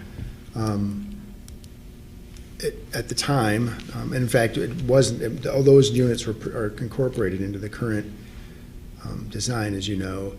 A couple of things that struck me, Mr. Pearson had made a point that I thought was interesting, is that typically that sort of the 1 and 2 bedrooms seem to go, sort of relatively smoothly, but, and correct me if I'm wrong, but I think I get the comment was that typically the leases that default the most frequently are the ones that have the 3 bedrooms, because they're generally pick sides and it's a 2-on-1, whereas the sort of the 2 bedrooms, clearly if they don't get along, then they either sort it out or they've sorted it out beforehand. That it's the sort of the 4 bedroom would be a little bit more, I don't know, friendly, or sort of less likely to break their lease. I mean, I think that's an interesting dynamic. Personally, I didn't really have an issue with that, but ultimately it was something that we just chose not to, for whatever reason, wasn't discussed specifically. I will say that, as you undoubtedly can imagine, again, this is something that's come up in our previous discussions on this particular project. The cost of the unit and ultimately the rental rate is based on the number of kitchens. Yeah. So 4 bedrooms would be, we'll say, 1/4 of a kitchen per unit. Strictly speaking, could allow for a reduced rental rate for those and make them more affordable, as Mr. Pearson had indicated earlier. I guess maybe we probably ought to have a motion before we start discussion, but my way of thinking is that something that, it's not something we're going to solve tonight, but is it something where if the number of beds per unit is increased, is that going to permit a reduction in height, which seems to be the sort of the big tripping point here? Sort of, I guess we can talk about sidewalk widths and materials, but that really the elephant in the room is the height that's significantly higher than the by right height, and in fact is well above of what would generally be permitted with a 3/4 vote of the city council. And so ultimately that's what's driving my biggest concern, I think everybody's biggest concern about this particular project. Thank you. I do Commissioner have Wolf. a follow-up question to that. Just to clarify, one of the requirements for that mixed market rental was that there be a single rental agreement for each apartment, not for each resident. And is that still in effect in the East Village? Or was that requirement removed? That's still a requirement. Okay. And that's not part of what the developers wanted to eliminate? That it is or it isn't, sorry. They want to raise the limit on the number of bedrooms, but they would leave that lease requirement the same? I don't believe so. I think they would want that on. What we did, and perhaps it was a tactical blunder, was to suggest simply removing the mixed market requirement altogether. Oh. So the So it issue, would eliminate since that the as current hub is under the mixed market rules, it has to rent by the unit, not by the bed.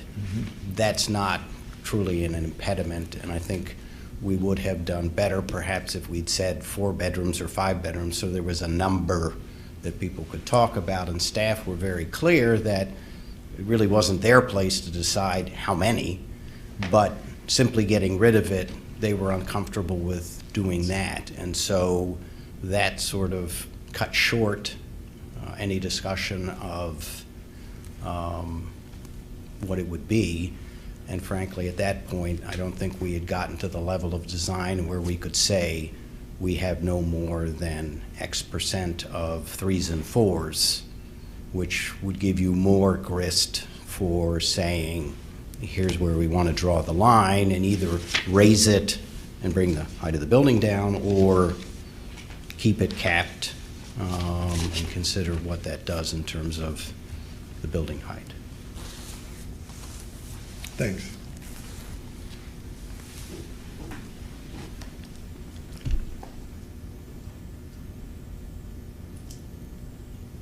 Could I suggest we start with a motion then? I'll make a motion. Thank you, Commissioner Downs.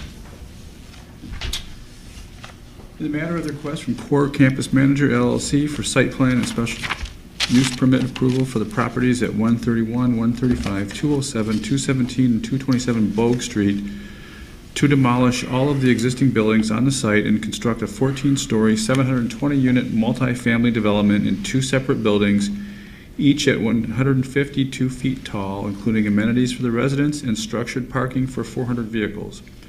The development proposes a mix of apartment types ranging from studios to 4-bed units, including row houses. Motion to recommend approval to the City Council, subject to the 21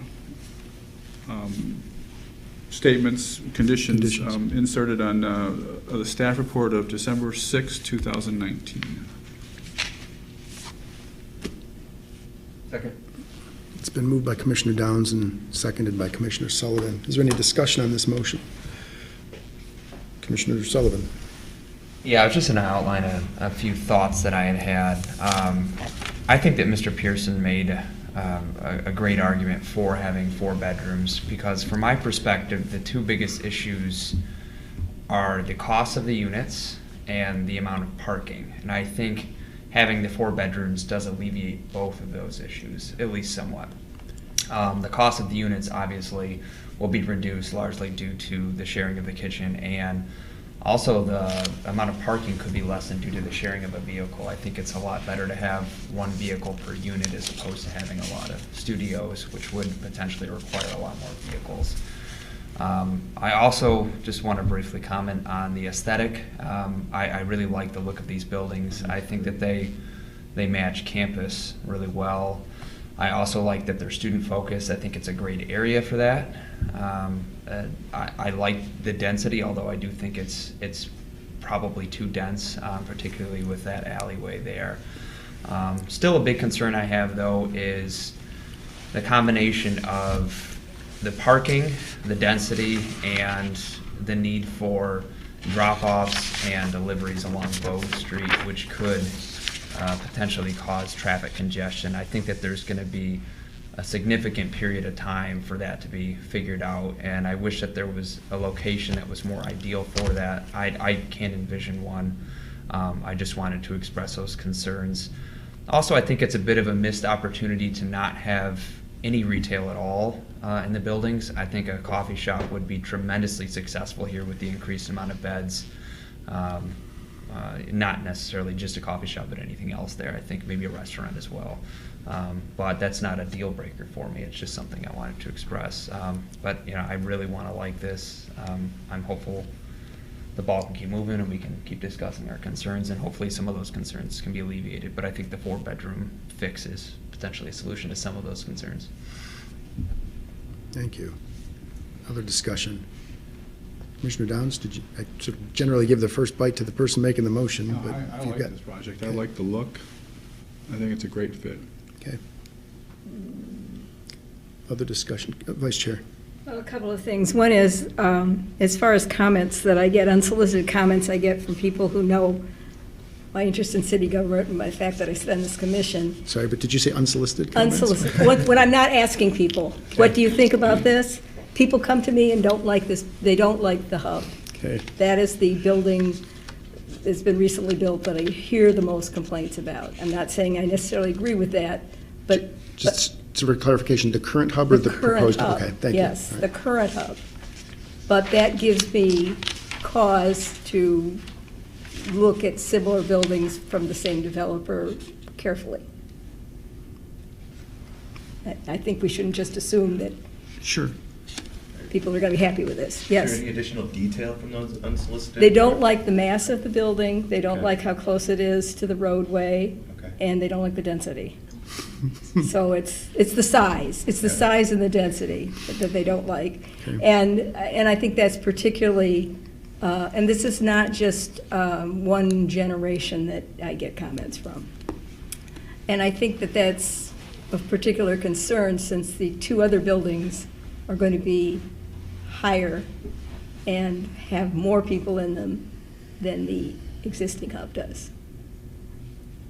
So something you want to consider carefully. I mean, I think it's also somewhat telling, sorry, but that, just tack on to that, that the provisions of the form-based code are going to see a lot more buildings that are a lot closer to the, so that when we get to the point where we're actually doing public outreach on that, if that's something that's coming unsolicited, when we start to solicit comments, I suspect we ought to be ready to talk about that.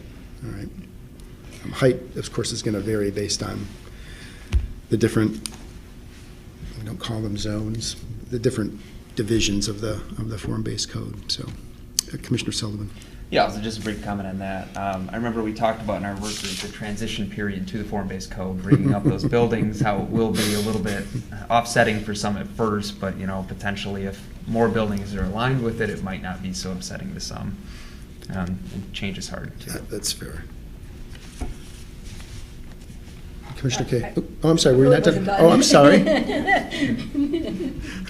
All right, please continue. My apologies. Okay. I did think that the comments were very brief for you, and I thought Yeah, there must be no, I something got- more. I had people ask questions I and asked you a that question, and then I took sort of- over. Yes, please continue. All right, so I guess I reiterate that I think we need council to decide on what they want the code to be for this part of the property. I have an ongoing concern with formatting our zoning codes in accordance with proposed developments that don't meet the existing codes. And that is true with this proposal, that we either approve this as it is, even though it doesn't meet the code, which would then, I think, sort of encourage the code to come and meet this proposed development. And I don't think that's a good planning tool. I still don't think that's a good planning tool, whether I like this building or not. I think the council needs to look at the issues and decisions that it has to make if it's going to change the East Village zoning from what it is, and a lot of work went into that form-based code. They have to look at that individually and not look at these proposed developments, no matter how much they like the original hub and how much they want development here. I think they need to make those decisions first. I am concerned by the height of this building. The 4-bedroom bears some thinking. I think they might bring their rents down if they didn't give everybody a washer and a dryer. It appears to be an amenity that is now put in all new builds, and I question whether or not it's that motivating for student renters who have lived for years and buildings that have the washers and dryers in the basement or whatever, but that's probably a minor amount of money for the unit, so not as much as an entire kitchen. Sure. But anyway, I think I would not recommend this without getting the feedback from council on what they're going to do with the form-based code for East Village. Thanks. I'll come back and check on you again. Commissioner Cahill, was it? Yeah, please. There's a lot I like about this. I love the look as we go along Bogue Street. Although I have to say I did prefer the original look to what it is now, but it still looks lovely to me. I think it would be lovely walking along Bogue Street there. And I'm probably the least bothered person on the commission about the height of buildings. That doesn't bother me. And density, that's not a problem. But as I said, since this first came to us, I spent a lot of time driving up and down that alley, making the turns, not only in the alley, but on Cedar Street. I was kind of startled how narrow Cedar Street is. And just even turning into Cedar Street from Grand River, or turning out, I was thinking we probably should have thought more about that when we approved the first hub, that should have been widened at Grand River, that the little shaving off that we're talking about now in the alley probably should have been done on that corner to make the opening into Cedar Street a little wider. But the problem I have, and I just can't get satisfied about it, is having driven up and down that alley, I can't imagine having all these people in this building and using that alley as some sort of roadway. You can barely get through there now as it is. And you've got all these cars parking on the other side of the alley. And unless there's some better solution to that, I don't think I can support this. Thank you. Other discussion, Commissioner Wolf? And my sentiments are almost identical to Commissioner Cahill. It's the alley is the real stumbling block here. The combination of that and putting 1,700 beds here, that's just too much density to add to be depending on that alley for all of their vehicle movements and to get into and out of their parking.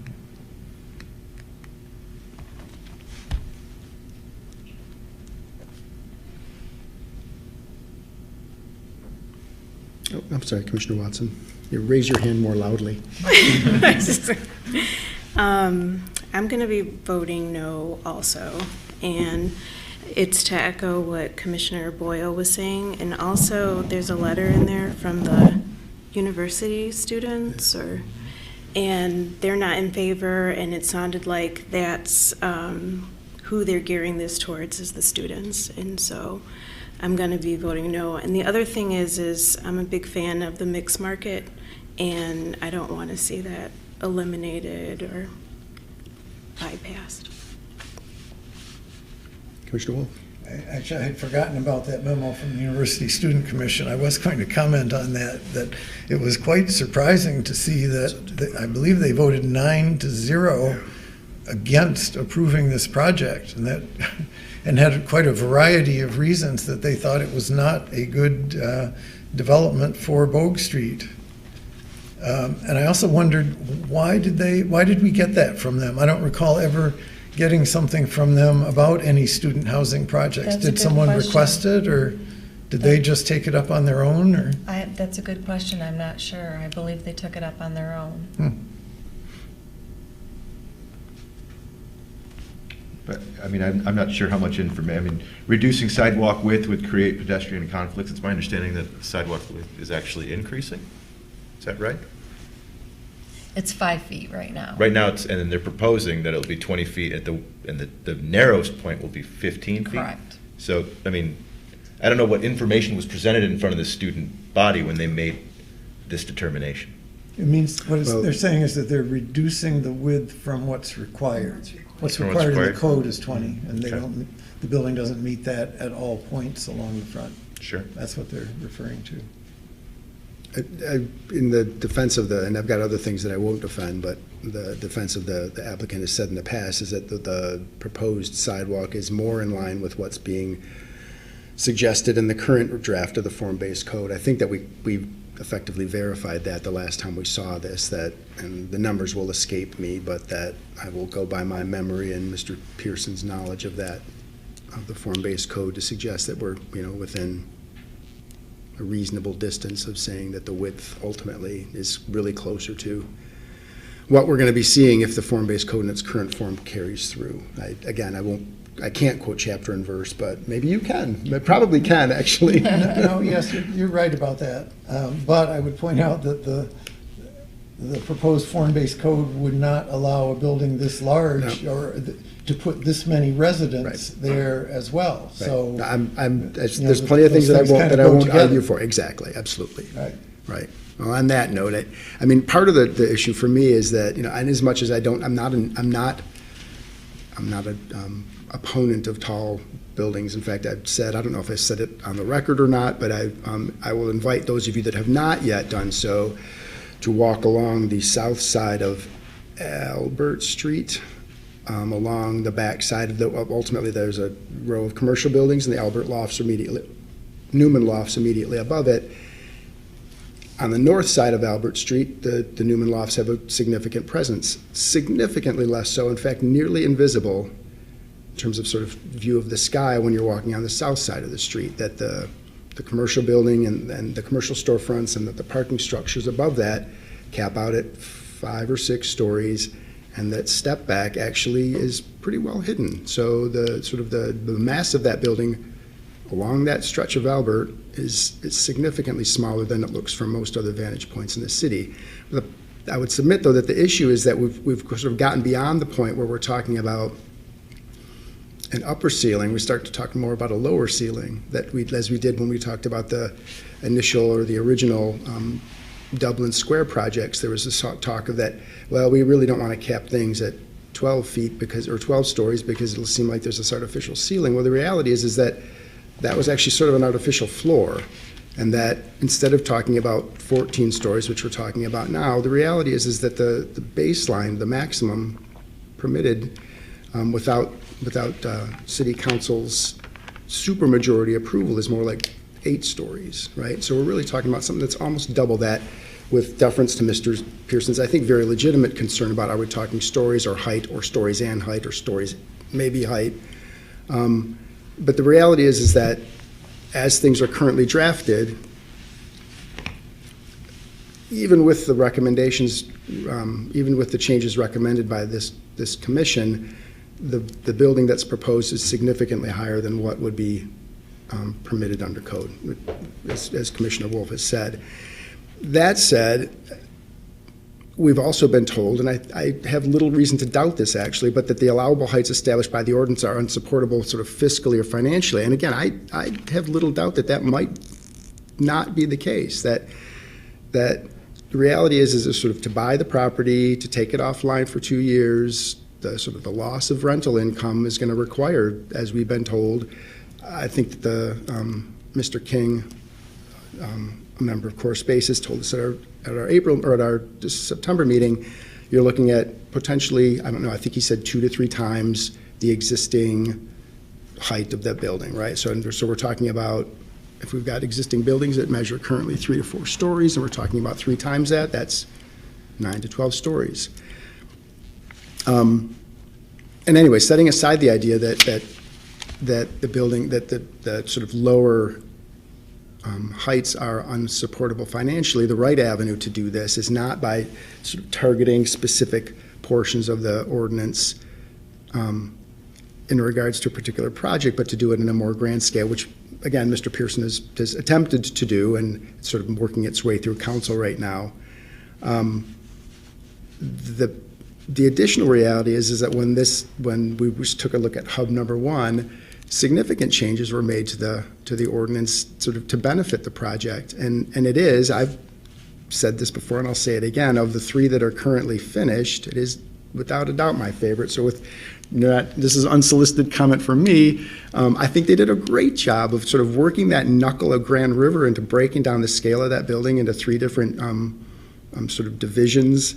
And in that case, we're talking about a building that's placed on the corner where historically the tallest building would be. And so I can't support the project in its current form largely because of the height. And again, not because I'm a great enemy of tall buildings, but because it just doesn't fit, sort of at its very base with what we're looking at is permitted by the zoning. I love the changes that I've written your name down, that Mr. Mackey was responsible for in terms of the new design. I think if proceeding in that direction I think that's a significant improvement to what we saw. And I liked what we saw before. I like what we're seeing now even more at the street level. And I also am sort of, I would say that this sort of the idea of introducing a fourth bed or even more, particularly because if it's going to allow them to get the revenue, the numbers that they need to make the thing pencil out, I think it's a fine idea. Some of the other things that we had talked about that Mr. Pearson had asked that we comment on, sort of the allowing the residences on the first floor, that's part of the things that we had recommended, I think, to council. The reduced height from 17 to 10, I think, again, that was part of. So these are things that I think that we all got behind. I think that there's provision to allow, and this, in as much as this doesn't apply anymore, provision to allow or disallow a 4-foot setback or step back at the second floor, whether that could be placed at the 5th floor or the 4th floor is, I think that's probably something that could be based more on the individual properties or the individual projects when they come to us. The ephes has been removed, and that sort of the puzzle of feet versus stories seems to be one that it continues to be part of our code, and it seems like it doesn't seem like there should be a reason why that couldn't be removed at some point, although at this point I don't think we recommended that it be removed.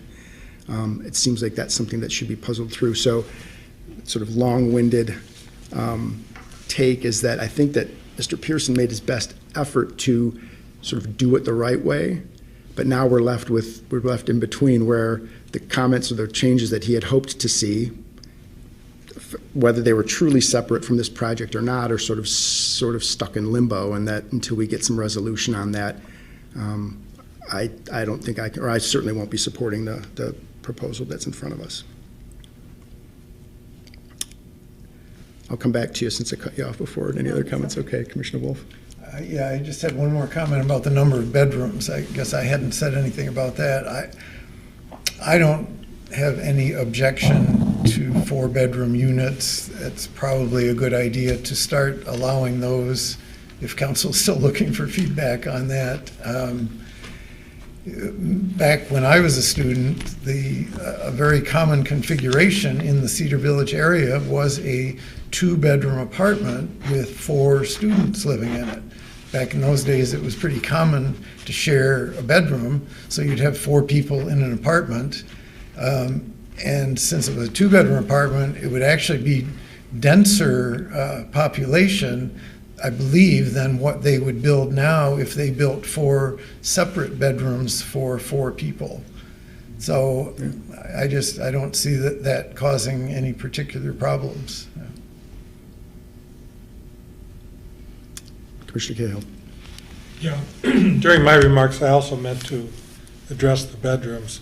I have no objection to 4 bedrooms or 5 bedrooms for that matter. My only concern here is the road infrastructure, the ingress and egress, especially behind the building. But it's a big concern. Fair enough. Commissioner Sullivan. I hate to suggest this, but would it make more sense to postpone this? Can we get feedback from council? Is it moot at this point? I think we're in a difficult position, an awkward position, and unusual position. So I don't know that. First off, it's not impossible for us to set it aside, but just simply take a motion and then some discussion on that motion, and then that would be amenable. But ultimately, I don't know that.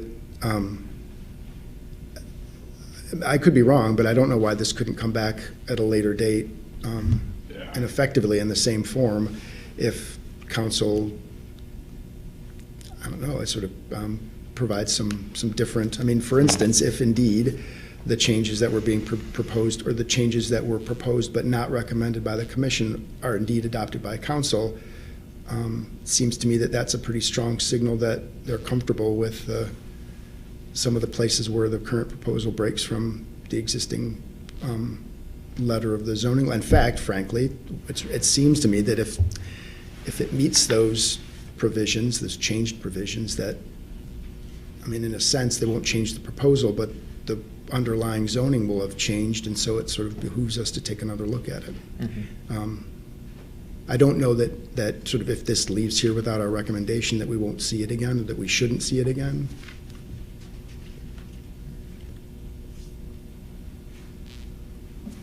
I'll take your lead. Yeah, it's one of those that's sort of like, I don't know, it seems to me that we probably ought to act on it, and then that'll at least keep things moving for the applicant, and then I think we've got enough discussion now for council to get a sense of where this commission stands on it. Any other discussion? We'll call for a vote then. The motion was made by Commissioner Downs and seconded by Commissioner Sullivan, is that correct? Yes. Yes. The motion was to recommend approval to council. I think we can just do a voice vote. All those in favor, please signify by saying aye. All those opposed, sorry. Excuse me. Aye. Excuse me. All those opposed. Let me try one more time. All those in favor, please signify by saying aye. To recommend approval, approval to council, thank you. All those opposed to recommending approval to council, please signify by saying aye. Aye. The motion does not carry, thank you. The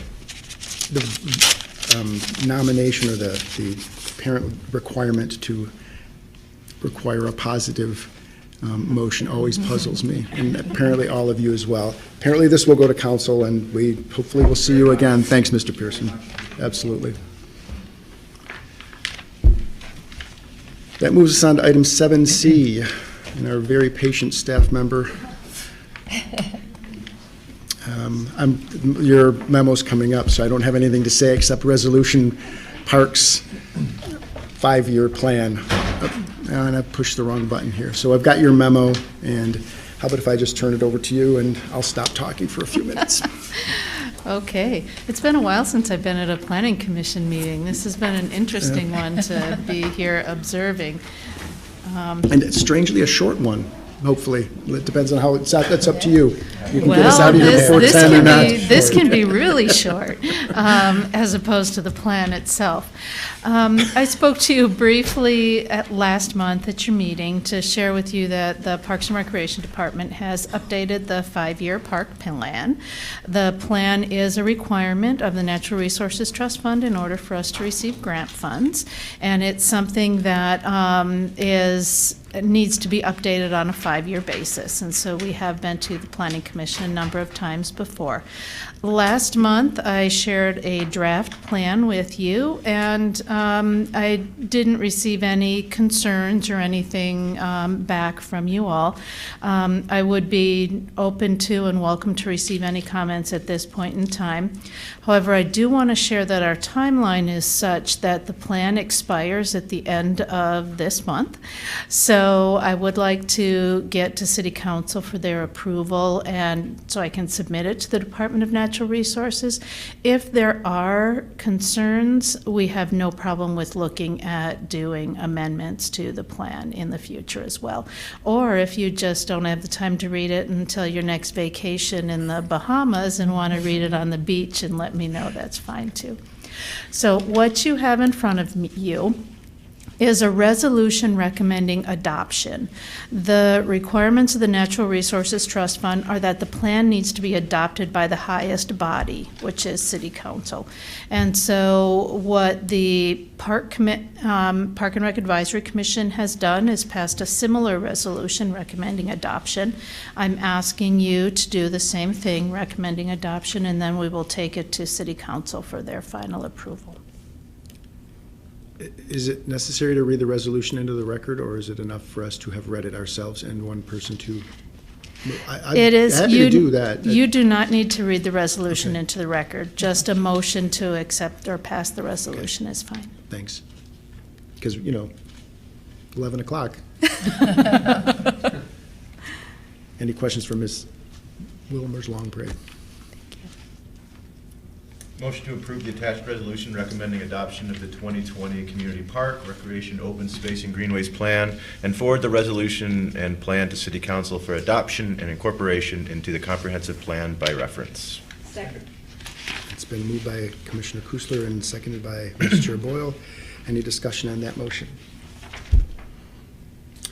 Then, seeing none, we'll call for a vote. All those in favor, please signify by saying aye. Aye. And those opposed?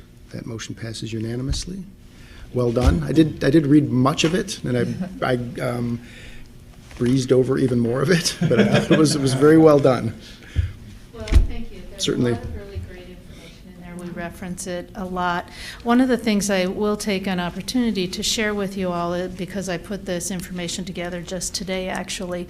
The city has received since 1995 15 Natural Resources Trust Fund grants, totaling $5.5 million. We've leveraged that with other grants, bond funds, fundraising to about $7.1 million worth of park improvements. So, those are definitely numbers to be proud of, and this document is an important part of that. So, thank you. Thank you. Nice job, Wendy. That brings us on to item 8, new business. We have none on our agenda. And then on to item 9, commissioner concerns. Does anybody have any concerns they wish to bring forward? Commissioner Wolf. The first one's not a concern, but actually a good comment. You may remember with the Maynard Office Park up on the west side of Coolidge Road, we've had a couple new proposals there over the last few years. And both times I commented to them about how they have not finished their paving, even though they've been working on that for 15 years. Well, I was by there this week checking on it, and they have put down a final nice paved roads throughout there. So it finally looks like it's a finished project instead of still under construction. Nice. So I was happy to see that. And then second, I don't know how many people are aware of it, but I noticed that the city of Lansing has a marijuana safety and compliance facility, a lab, just west of our city limits there on Saginaw. I'm not quite sure if it's open yet or if it's about to, but and I just wanted to say I'm kind of disappointed that we were unable to get one of those in the city. We had a potential applicant back when that first became a possibility, and they never came through with an application. It's kind of possibly a missed business opportunity. I don't know who this was that decided to locate there, but it's just outside our city limits. It's too bad. Any other? Commissioner Cahill. Yeah, it's not a concern, probably a relief for the commission, but I'll be missing the meetings in January. Now I'm concerned. Ireland? Jack, you're headed to Ireland? And England. Oh, good job. That's great. Any other concerns? All right, then a motion to. I'm sorry. I'm a little concerned I don't get to spend more time with you guys this year. It was a good year. Appreciate all of your company. There's plenty of time still. Oh, and I guess we have some commissioners whose terms are expiring right now, but they must be all renewable. Yeah, I can't remember whose it is. I think mine might be one of them. Actually, I think Commissioner Downs, who just started. So no one's getting term limited right now. To the best of my knowledge, no. All right. The motion to adjourn would be in order. So moved. Second? That's been moved by Commissioner Kusler and seconded by Commissioner Wolf. All those in favor, please signify by saying aye. Aye. Aye. And those opposed. We are adjourned at 9:38. Thank you.